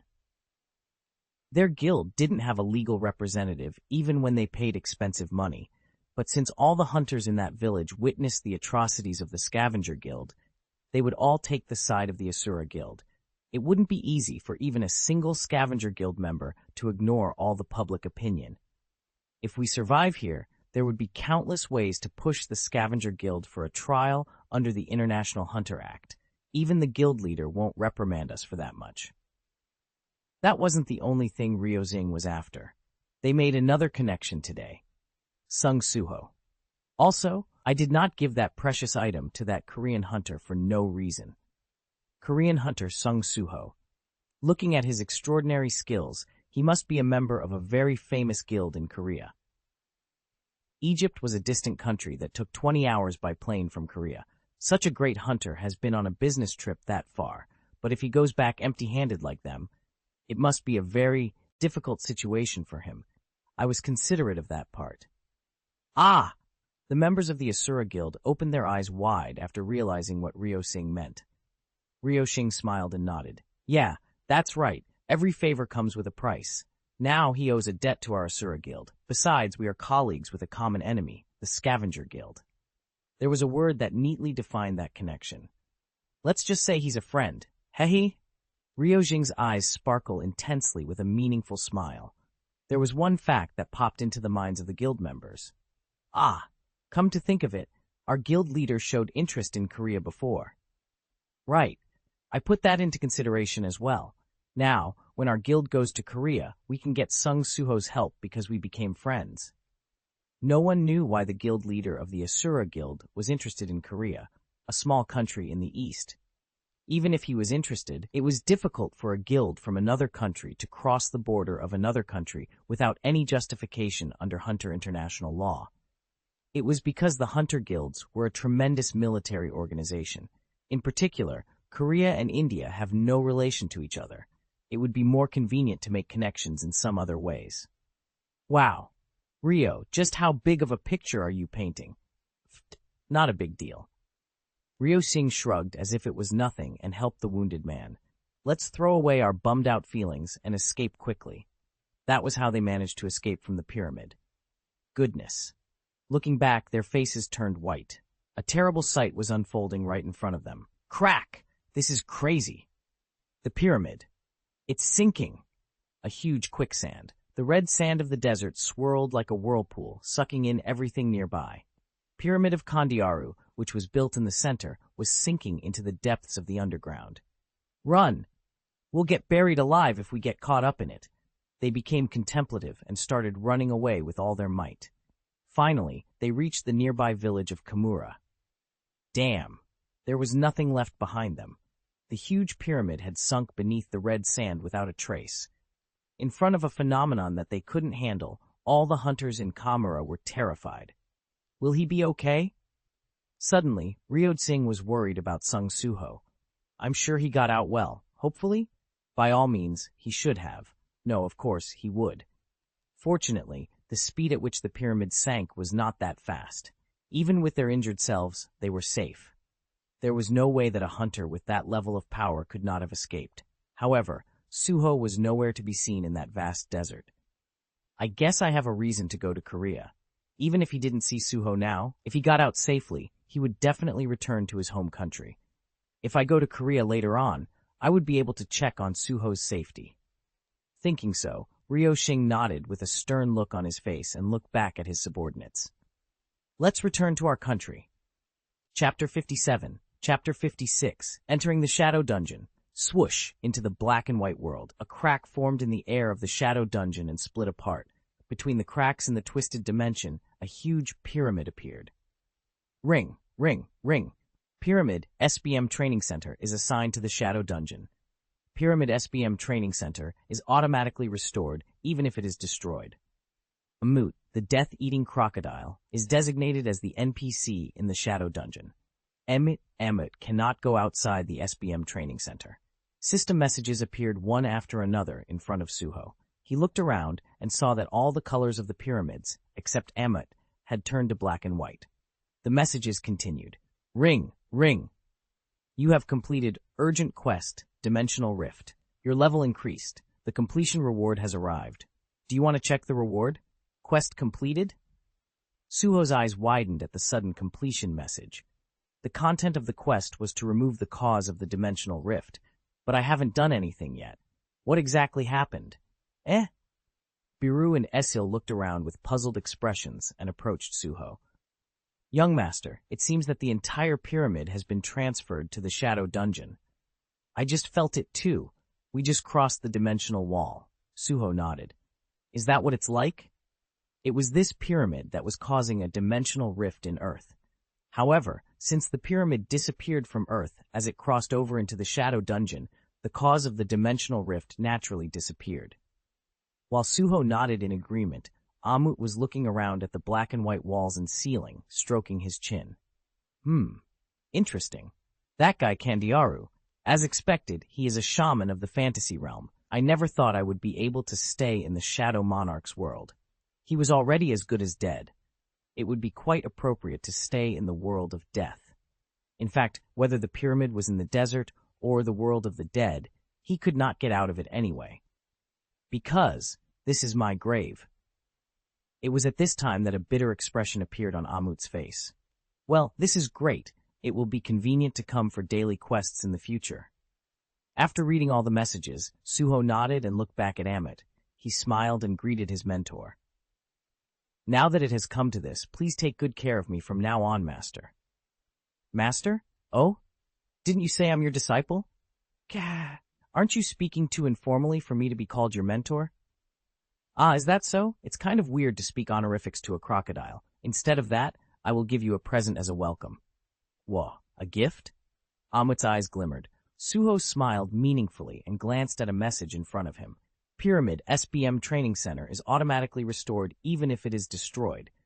If it is automatically restored, does that mean it can be destroyed as much as I like? Suho suddenly gathered all his strength. Swoosh! Wait, what are you trying to do? Amut's expression stiffened as he saw Suho's body covered with tremendous power. Young master? Suho, are you perhaps? Even Beru and Esil were taken aback by Suho's sudden action. Esil, come in too. What? Suho summoned Esil to Vulcan's horn and made it huge along with Rakan's sword. Then he centered all his energy and directed it toward the wall blocking his path. Use skill SBM, Bladestorm. Swish! Suho's twin swords attacked non-stop. He broke the walls of the labyrinth continuously and moved forward until they were able to see the outside of the pyramid. Ah! The open sky was then visible beyond it. At last, Amut could see the outside. White darkness, white night.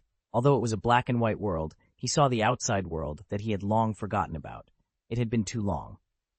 Suho, who made this, smiled and greeted Amut once again. Welcome to my world, master. Hook. Huh? Are you crying? Who is crying, you cheeky disciple? Amut sniffed, then smiled.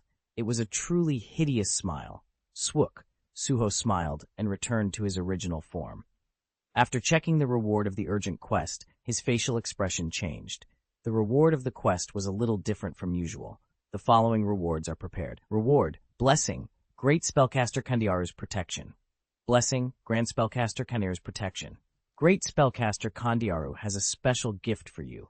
As long as Kandiaru's blessings are with you, you will always be able to enjoy a strong and healthy life. Let there be light in the future of the challenger. Lasting effect: illness-free longevity. You become immune to all diseases, toxic, hazardous, and poisonous effects, and your regenerative ability increases enormously while sleeping. Swook. Sacred silver aura descended on Suho's body. Illness-free longevity? Immunity to all diseases and poisons, increasing regenerative ability while sleeping? That could really mean a long and healthy life. Oh. Beru felt Suho's change and went to his side. His eyes flashed sharply. Pyramids, the tombs of pharaohs, contain the ancients' aspirations for the afterlife. Life is painful, but hopefully there will be peace after death. The one who rules the world of death is the Shadow Monarch. Beru, who had been with Sung Jinwoo for a long time and enjoyed various shows, was also knowledgeable about Western history, although his main interest was historical dramas. Suho became serious. Oh, so this is my reward? Actually, I heard that His Majesty received the same blessing in the past. Seeing how Suho's expression became cold, Beru giggled. Kehe. It's been a while since I've come back, but at last, the young master is following the path of His Majesty one step at a time. You are truly magnificent. Beru was very excited. Suho believed he never followed the same path Sung Jinwoo walked. He seemed to have walked around much further, a much more arduous road for the same results, but he has talent given to him by luck as soon as he was born. As the son of the Shadow Monarch, he was inscribing his qualifications into his soul and body one by one. When he reaches the end of the road, what kind of image will Suho grow into? Just imagining it makes my heart swell. I just watched you. Huh? Where are you going? Where else? To bed. I haven't slept for 24 hours. He just went out for a mana remeasurement test, but he couldn't rest for a moment because problems popped up consecutively. No matter how much he leveled up and his stamina got recharged, it was still natural that he would want to sleep like a normal human. Also, he was blessed with the ability to receive enormous increase in regeneration while sleeping, so it was really good for him to sleep. Exits from the Shadow Dungeon. Swook. Suho left everyone behind and went back to the outside world. While Suho was inside the pyramid, a big incident was taking place in Korea. It was only yesterday that the internet was taken over by the Battle of the Beast King Crow that took place in the middle of the city. After just one day, the flames had turned to another big news story. Breaking news: Lee Min-sung risk. The vice president of the Reaper Guild secretly created a Stardust laboratory. Who is Vice President Lee Min-sung? Hunter Association, Class A Hunter Lee Min-sung was identified as a villain. Class A villain Lee Min-sung, wanted. Thanks to Suho, Vice President Lee Min-sung's Stardust Research Center was discovered, so it was only natural that an arrest warrant be issued. Having secured evidence that the head of those evil deeds was Lee Min-sung, the Hunter Association immediately began to act. Tell the other guys who can move right away to gather. Team leader Han Jae-hyuk gathered all the association hunters that could be mobilized immediately. You know, right? We must use all our strength to catch him as quickly as possible. Yes, sir. It was only natural that they were extremely nervous. Lee Min-sung was an A-class hunter, no, an A-class villain. Theoretically, even two of the same A-class hunters could suffice to overpower him, but that was only when there were no civilians nearby. The power of an A-class hunter is literally superhuman itself. The moment his power ran wild in the middle of the city, all the citizens in the city could become his hostages. Ask for support from the military base. Hurry up and evacuate the citizens and block the exits. Even if the soldiers blocked the exits, there was no way that an A-class hunter could not break through it. However, they could hold out long enough until the Hunter Association's reinforcements arrived. In other words, their role was ultimately just a shield, but even so, they were responsible for the safety of citizens. That was the duty of a soldier. Team leader, his location has been confirmed. An employee of the association managed to track Lee Min-sung's cell phone and locate him. Good, let's go. The association hunters were fully prepared and raided the location. But what? Where did he go? He had already disappeared, leaving only his cell phone behind. Alas, team leader Han Jae-hyuk shouted with a greatly embarrassed expression. Find him. He wouldn't have gone far yet. Secure all nearby CCTVs and black boxes. Yes, sir. Things got complicated. It was fortunate that Lee Min-seong did not take citizens hostage, but the moment he took a quiet dive like this, his goal eventually came down to one thing: escape abroad. The moment Lee Min-seong crosses the border, we can never catch him. It was a violation of international law for the Hunter Association, a military group, to exercise its power in a foreign country. Ban Lee Min-seong from leaving the country right now and freeze all his accounts. Meanwhile, the place where Lee Min-seong arrived was neither an airport nor a port, but a VIP room that he often used. Oh my goodness, you suddenly became famous. I'm not in the mood for a joke, lady. Lee Min-seong gritted his teeth and glared at the woman. The splendid chandelier swayed as the A-class hunter sighed deeply. It was a private room only for the wealthy.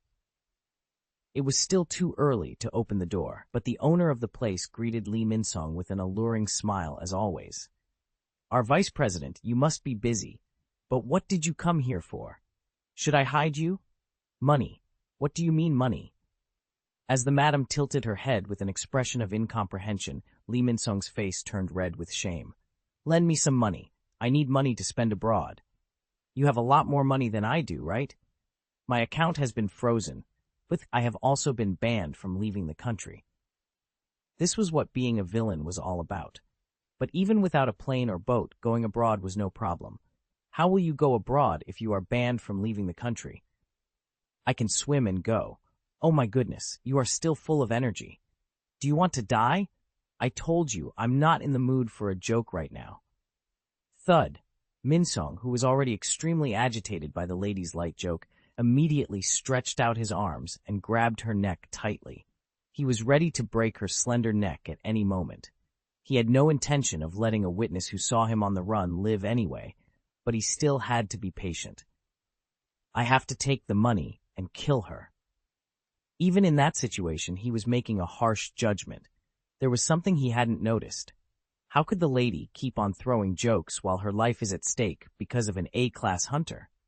Even right at that moment she was strangled. She was still smiling. Such a pity. What? Used to be useful, though. While the lady suddenly made incomprehensible comments, Min-seong gritted his teeth. What nonsense are you talking about? Right then, swook, a sharp thing pierced his body. His mind became fuzzy. Stumble. What is this? Lee Min-seong hurriedly stepped back, staggering. His vision is spinning. The lady's smile in front of him was shining even more enchantingly. Welcome, my worker bee. Chapter 58, Chapter 57. In Gangnam, there are private spaces everywhere that only VIPs can use. Queen Bee Room Salon was one of them. Among them, Queen Bee was a little special. It was for hunters only. In other words, it was a unique establishment that only accepted customers that had awakened. Since the price range of liquor was so high, only upper-middle-class hunters with good income visited there. The first time Vice President Lee Min-seong discovered Queen Bee was only a few months ago. Before he knew it, he became a regular. Since when was it? Even in the midst of confusion, Lee Min-seong noticed that he was currently trapped in something like golden jelly. Sweet. A familiar taste on the tongue. It was honey. He soon realized what this familiar taste was. Royal jelly. It has the scent of the high-quality liquor he used to enjoy in Queen Bee. A conversation he had with the lady the other day flashed through his mind. Lady, what the hell is this drink? I looked it up somewhere else, but they didn't sell it anywhere. Whoops. It's a trade secret. Although he had asked several times, the lady always turned around with only a dubious smile. Normally, he would have forced her to let him know, but he let it go thinking the lady was nothing to worry about going against him, an A-class hunter. Now that he thought about it, he might have been hypnotized or something back then. Lee Min-seong looked helplessly at the lady through the sticky golden jelly. Lady was still smiling at him. Anger welled up in his head at that smile, but something was strange. As time passed, his anger gradually dissipated and started moving into a void of emotion. What is this feeling? What the hell? Lee Min-sung gritted his teeth and tried to reject that emotional feeling. However, the lady muttered as if she thought that even his appearance was cute. There is no point in refusing. You've already consumed too much royal jelly, so stop. The lady's slender hands touched her necklace, which she had always worn around her neck. The green jewel embedded in the necklace shone brilliantly. Be faithful, my worker bee. The moment when her whispers hit his brain, Lee Min-sung's eyes opened and he trembled. An unwilling response that he didn't expect sprouted in his head. You are my queen. Once there was a monarch, queen of insects, monarch of plagues, Quretia. The dimension Quretia was in was a world infested with hundreds of millions of poisonous insects. In that world, Quretia was originally a bug that was the weakest and smallest among anyone else. She was a weak creature that should normally have been eaten by a bigger enemy or rotted away by the poison of a stronger poisonous insect. However, Quretia survived in that terrible place. She didn't just run away and hide, but grew little by eating the corpses of insects that were bigger and stronger than herself. Absorbing the abilities of those bugs, accumulating that terrible poison in the body, Quretia got stronger and stronger. When the poison accumulated in the body became stronger and more vicious than any other bug, Quretia became the queen of that world. And the queen bee Arsha was a resident of that world. I was really shocked when the great and strong Quretia died. The presence of the ruler of one dimension is important. The world of bugs, a hotbed of fighting, existed as a solid community centered on Quretia. However, the moment Quretia died, the remaining bugs began to show their ambition to take the vacant place. They don't even know anything. How dare they? In that chaos, Arsha realized the fate she had to go through. Queen. Born as a queen bee, Arsha thought she was perfect as the next monarch. If there was anyone who could succeed Quretia, there was no doubt that she was the only one. However, the world that had already lost its ruler was torn into pieces and scattered into dimensional rifts. It was very coincidental that Arsha, who was wandering through the cracks of that dimension, was able to reach Earth. No, it was destiny. As soon as Arsha arrived on Earth, she transformed herself as a human. More than anyone else, she naturally blended into Earth with a more human appearance. Unlike the monsters of another dimension who died trying to take over the Earth by ignorant power, Arsha chose to adapt just like a bug. No, rather than adaptation, it was a parasitism. To think that I, the queen, would end up like this. Arsha felt ashamed. She had no worker bees. A queen bee without worker bees was like a nameless existence. In the dimension she was originally in, Arsha had numerous worker bees under her command. However, among the many bees, she was the only one who escaped from the dimensional rift. I have to increase the number of my worker bees. If it were the other monsters who died trying to occupy Earth, they would not have been able to withstand such a situation and acted hastily, because they were ignorant. Simply putting strength first will inevitably lead to death. Arsha was able to learn that painful lesson through Queretia's death.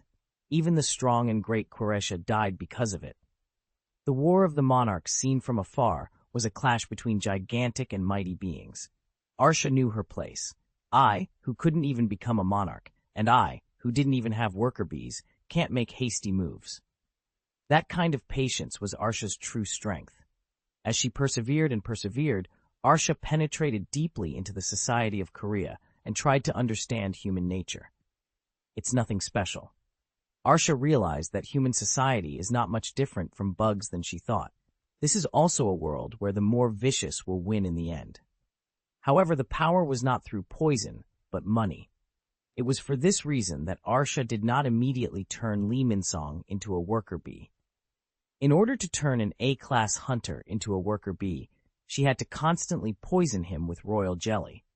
It won't be too late to use him for other purposes first, and then turn him into a worker bee. If it was another human, she would have immediately reaped him as a worker bee, but Arsha's patience made this choice possible. In fact, thanks to that choice, Lee Min-sung brought more hunters to Room Salon Queen Bee. His social position and fame were indeed useful, especially when he brought stardust. I was really surprised. The moment Arsha saw the stardust, she realized the fact that the demons made it. Along with its use, demons also sneaked into this world like me. However, the demons seem to have adapted to that place in a different way than she did. As a queen bee, she secretly hid and increased her number of worker bees. Demons made stardust from humans to amplify their powers. This could be useful. What if humans who were strengthened with stardust turned into worker bees? Stronger soldiers will be born. However, the amplification effect of the existing stardust was too weak, so she waited again. May the demons improve the performance of stardust through more experiments. The person who distributed the stardust the most was Lee Min-sung, an unfortunate conglomerate whose inferiority complex exploded after his driver awakened to S-class. Arsha clicked her tongue as she looked at Lee Min-sung, who was being transformed into a worker bee while trapped in her royal jelly. It's really worth it. I was looking forward to you becoming S-class someday. If so, Lee Min-sung would become a more famous figure in the Korean hunter world. Then, behind him, her position of controlling him would also rise. More hunters, more power, more strength. In the end, I would be able to command a worker bee with the power of an S-class hunter. Such results weren't bad either. In fact, it was also the first time that she had been able to reap an A-class worker bee. If an A-class hunter suddenly goes missing, it would draw attention, so Lee Min-sung has not been made into a worker bee until that time.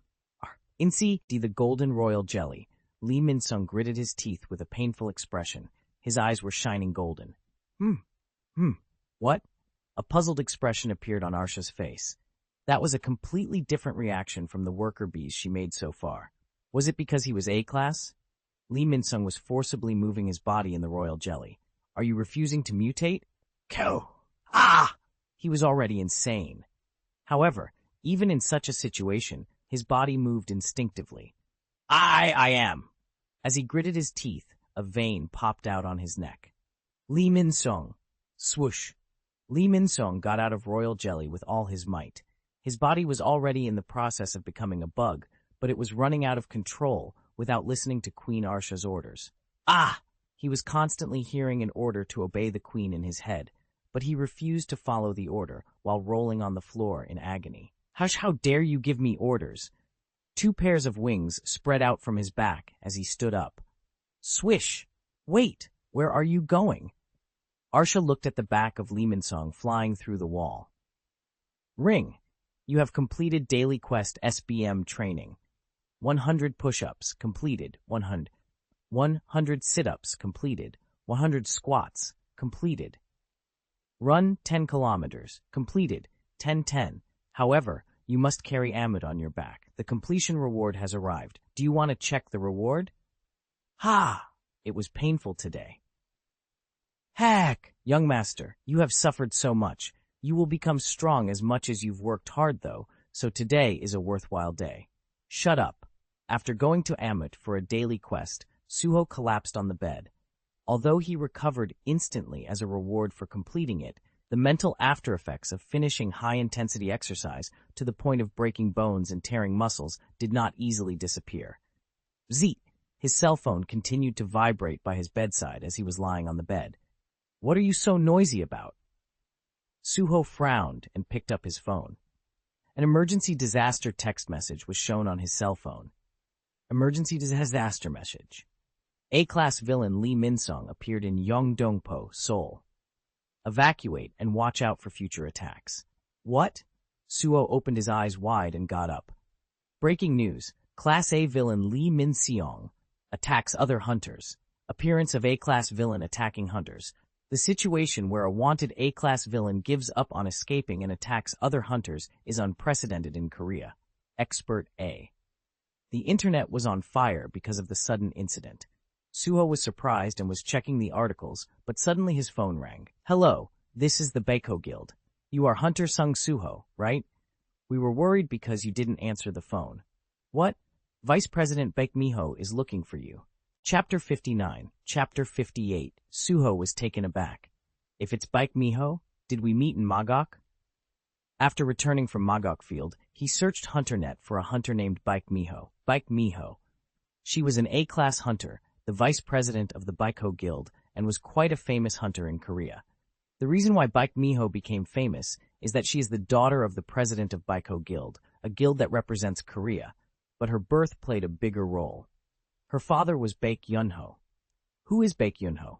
The guild leader of the Baeko Guild, Korea's representative S-class hunter who possesses beast transformation skill with a higher effect than just simply beast transformation.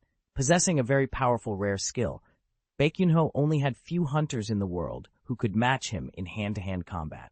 In particular, his magic eye was a very valuable skill that was used to accurately grasp the opponent's strength or to select good subordinates. Of course, if it ended there, he would have become an ordinary, famous S-class hunter. The reason why Baek Yunho was especially respected among S-class hunters was that he left the Reaper Guild he was originally in and created a new guild to spread his own convictions.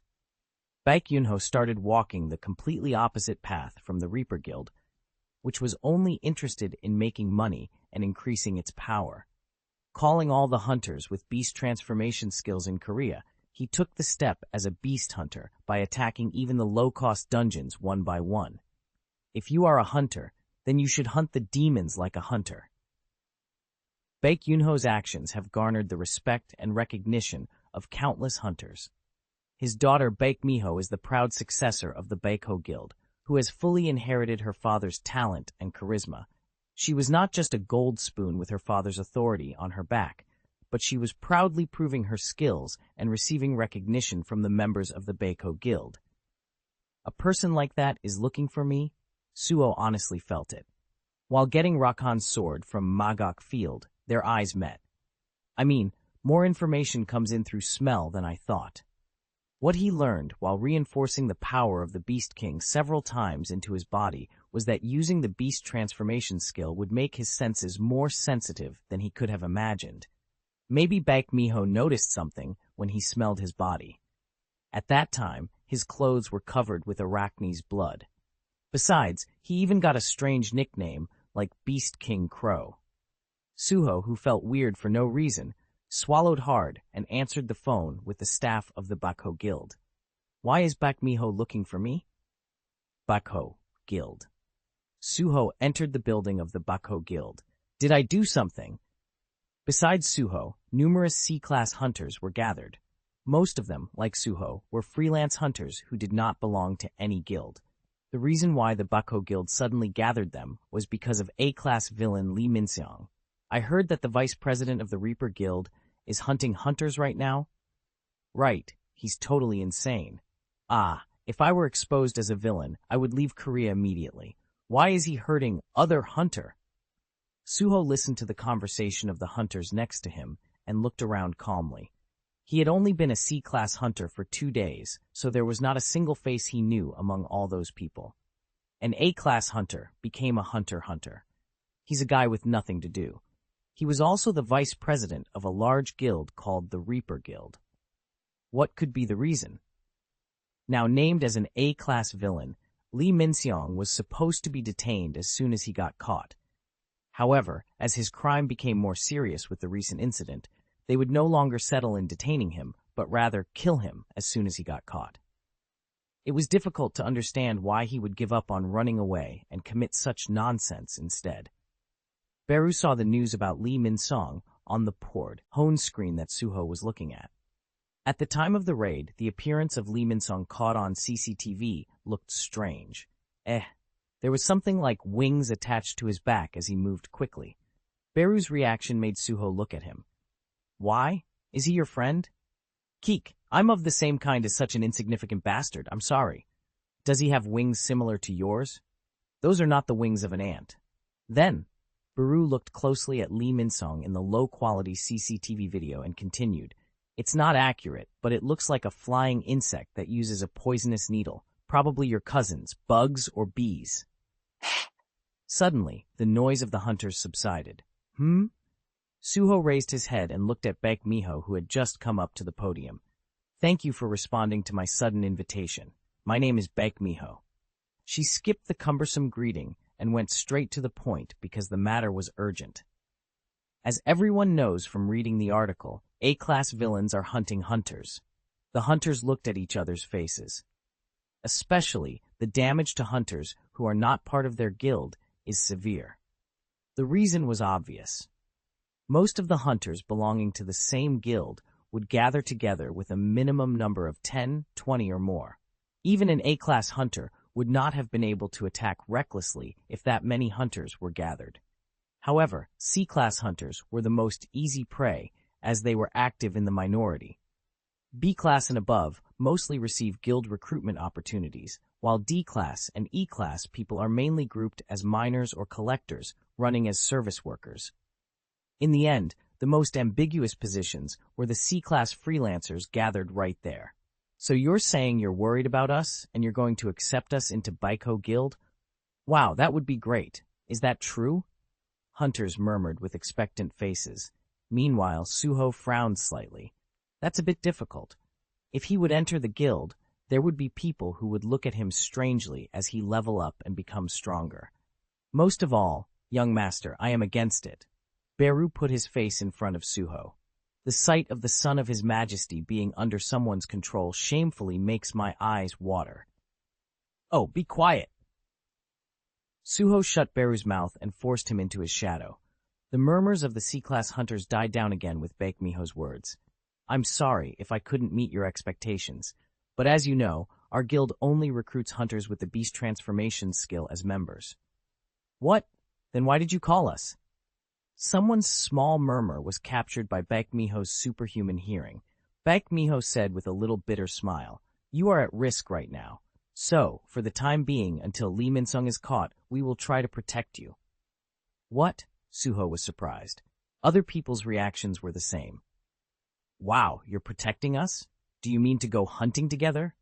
Whoa, as expected of Baiko Guild. A reaction that would never have come out if it had been another guild. If this was a place other than the Baiko Guild, such as the Reaper Guild, they would have a completely different reaction. However, what the Baiko Guild has shown so far was enough to buy the hunters' trust. In addition, if Baiko Guild members with beast transformation skills are together, it means that if Lee Min-sung is nearby, they can immediately recognize him with their excellent sense of smell or hearing. Then, if you are going into the dungeon with us, how is the distribution of income going to be? Someone raised his hand and asked. Another member of the Baiko Guild glared at him with a disapproving expression. The C-class hunter flinched at those glares and hurriedly lowered his head. However, Baekmiho smiled bitterly again, stopped his guild members, and answered the hunter's question. Of course, profit will be divided according to the market price. We won't be asking for a protection fee or anything. Oh! Once again, exclamation burst out of the mouths of the C-class hunters. It's really great. Doesn't it seem like we're freeloading? Hey, not to that extent. We are still C-class. We're not supposed to just watch and follow around. It's really nice to have an affiliation for the time being. Freelancers are all good, but gathering members is always a headache. I know. If I get tangled up with a weirdo, I'd rather just leave or get kicked out. By the way, did the Baiko Guild have that many people? How are they going to follow this many people one by one? Baekmiho heard that and responded to the hunter's words. Right, so I would like to ask you to organize a team for the time being here. In that team, 2 hunters from our guild's B-class or higher will be put in. Oh, that was really awesome. 2 B-class hunters were definitely a tremendous force. Even if Lee Min-sung is an A-class villain, a team of C-class hunters that included 2 B-class hunters would be enough. Victory wasn't guaranteed, but at least a counterattack or escape was possible. I can at least save myself, though? Do I need to be grouped with them? As soon as Baekmiho finished speaking, the hunters began to look at the other hunters standing next to them. Hey, Mr. Kim, should we group together? Sure, you are quite trustworthy. Most of them were experienced freelancers, so they knew better than anyone how important team members were. In addition, even if they were the same C-class, their levels still differed greatly depending on their skills. Some have good skills, some have bad personalities. Some people have bad skills and personalities. In the blink of an eye, the hunters gathered in 2s and 3s to form their own teams. Suho was left alone among the people who started to move around in an instant. Even him, who easily countered the attacks of the incredibly powerful Amut and Sand Centipede with poisonous teeth, could not do anything this time. By the way, have you ever seen that hunter before? Does anyone know him? Are you a newbie? Suho did not feel any pressure from his enemies, but he couldn't help but feel the pressure from the gazes pouring on him. Young master, among the quests you've been through so far, this seems to be the most difficult. Chapter 60, Chapter 59. Beru got out from Suho's shadow and spoke to him. The hunters clicked their tongues at the same time and turned their heads away from Suho. What, you're a summoning hunter? He's a summoning hunter. Summoning hunter. Suho felt like he was dumped without even confessing. Unaware of Suho's thoughts, Beru flew and patted Suho on the shoulder. It's okay. You have me, young master. It's because of you. Suho had many other combat skills besides summoning.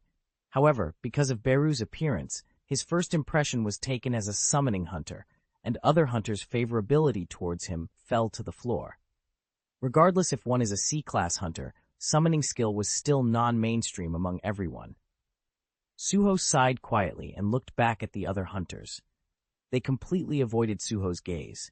He looks like a newbie, and on top of that, he's a summoning hunter. His summoned thing also looks very weak. If he joins a team, wouldn't he just get free money while not contributing anything? They tried their best not to make eye contact with Suho, fearing that he would ask them to join as a team member.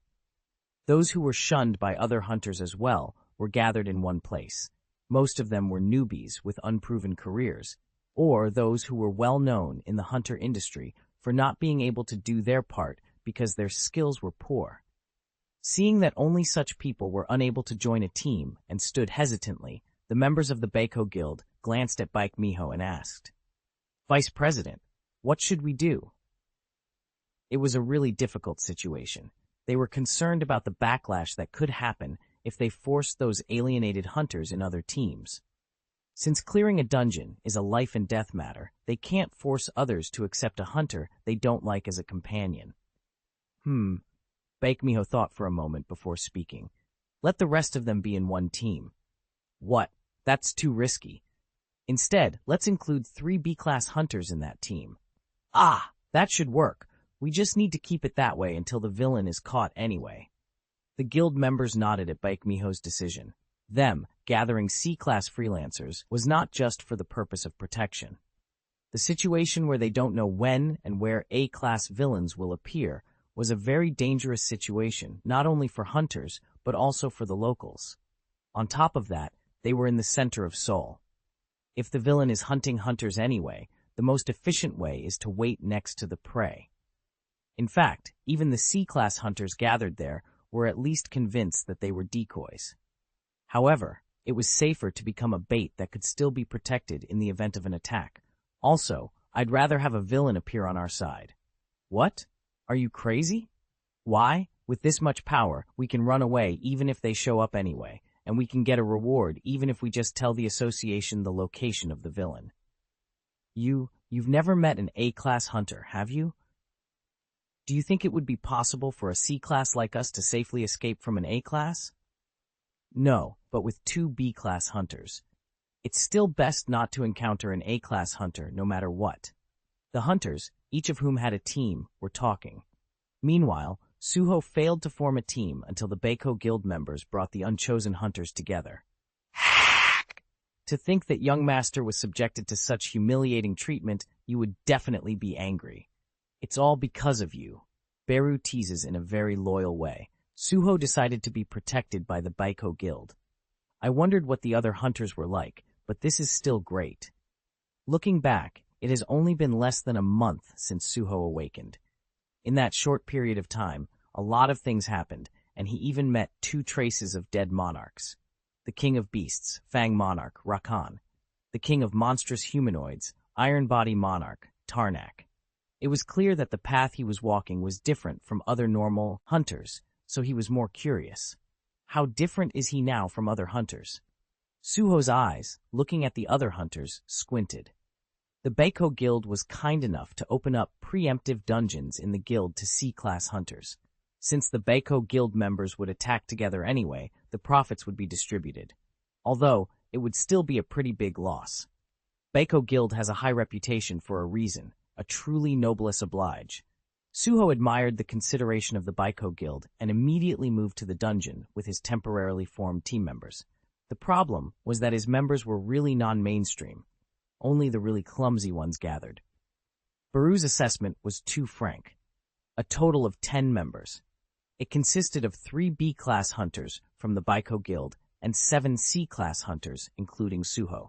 However, 5 of them were rookies who had just awakened like Suho, and the other 2 experienced hunters were summoning hunters. The more summoning hunters there were in the team, the worse the raid would be. It meant that the number of people actually participating in the battle would be reduced by that much. Would this raid really be okay? Even the Baiko Guild members who would protect them were muttering words of concern. There was another problem. One thing that hunters greatly considered when choosing their team was personality. How would they know each other's personalities just by looking at the faces on their first meeting? Simple. Most of the newly awakened newbies have a bad personality. They suddenly awakened with superhuman strength one day, and the price of that power was nothing but like winning the lottery. In fact, by using that power, they would be able to make huge amounts of money. Just from that moment, hunters develop a sly spirit. Simply put, bluff and go. The heck? Why should I be treated like this? While moving to the dungeon prepared by the Baiko Guild, rookie hunter Gu Dongjae suddenly expressed his dissatisfaction. He was the tallest hunter among the 10, even bigger than the B-class Baiko Guild members. A good-looking tank. Gu Dongjae was a newbie who had only awakened for a week, and it was a time when he was overflowing with confidence in his sudden superhuman strength. In fact, his ability deserves high praises if it was backed up by prior experiences or performances. If he would accumulate a few dungeon experiences, he could get scouts from good guilds as well. But the problem is, he's not in a normal dungeon raid situation. He was just a newbie who is intoxicated with his own power and doesn't know how to be afraid of the world. As soon as the Baiko Guild members saw Gu Dongjae, they defined him as someone exactly like that. Hey, excluding the Baiko guys, it looks like I'm the strongest here, so I'll be the raid leader, okay? Huh? Be what? When Gu Dongjae suddenly volunteered like that, of course the hunters were taken aback. Gu Dongjae, you said it's only been a week since you awakened. Now you want to be the team leader? Isn't it the same for you? There are only rookies who are less than a month old here anyway, so wouldn't it be safe for the strongest person to be the leader? Still, the members of the Baiko Guild, rather than us, would be a better choice. Didn't you hear that Baiko guys didn't care about running the team from the beginning? Are you speaking without honorifics? How old are you? So what? Swook. As he came forward, the hunter who had been arguing with him had no choice but to falter. The feeling of intimidation felt from Dongjae was no joke. Those muscles were never made in the gym. Maybe that hunk characteristic is his skill in itself? Beru tilted his head watching the scuffle from afar. Young master, shouldn't the strongest guys just be the leaders? What Beru pointed out were members of the Baiko Guild. Suho shrugged and replied, then things would turn worse. How come? In terms of career and rank, in that situation, it was correct that the Baiko Guild members led the raid. However, they called a lot of freelance hunters saying it was an emergency, and if the guild members even take the leader position, that would literally become the tyranny of a large guild. It's like having freelancers controlled by force. Furthermore, Suho glanced at the Baiko Guild members. From a while ago, their attention was focused only on detecting signs from the outside. In a situation where an A-class villain might suddenly appear, it was a waste of energy to pay attention to the C-class people arguing about who would be the leader. Gu Dongjae looked at Suho with a disapproving expression. Perhaps the sound of Suho and Beru's conversation was annoying. Why? Would you like to be a leader too? Oh, no. We're summoning hunters, so we're a bit out of position to be leaders. It was not Suho who gave a quick answer and stepped back, but the other summoning hunters. Ironically, the 2 summoning hunters, excluding Suho, were attacker-type seniors with more than a year of experience. But even more so, they knew their positions well. There are 2 types of raid leaders. an attack-type leader who controls the raid at the forefront, or conversely, a balance-type leader who controls the entire team's HP from behind.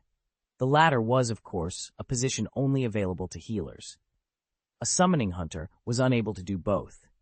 As they took a step back without muttering, Gu Dongjae looked satisfied. Good. The power has completely turned over to me. The raid leaders have priority in profit sharing. Distribution ratio is a bit high for them, but above all, if they find a good item in a dungeon, priority is given to the raid leader. In addition, once they have a career as a raid leader, they have a higher chance of becoming a raid leader throughout their career as a hunter in the future. By the way, what's with that guy? Gu Dongjae glared his eyes fiercely when he saw the summoning hunter who remained at the spot among the three summoners. That was Suho.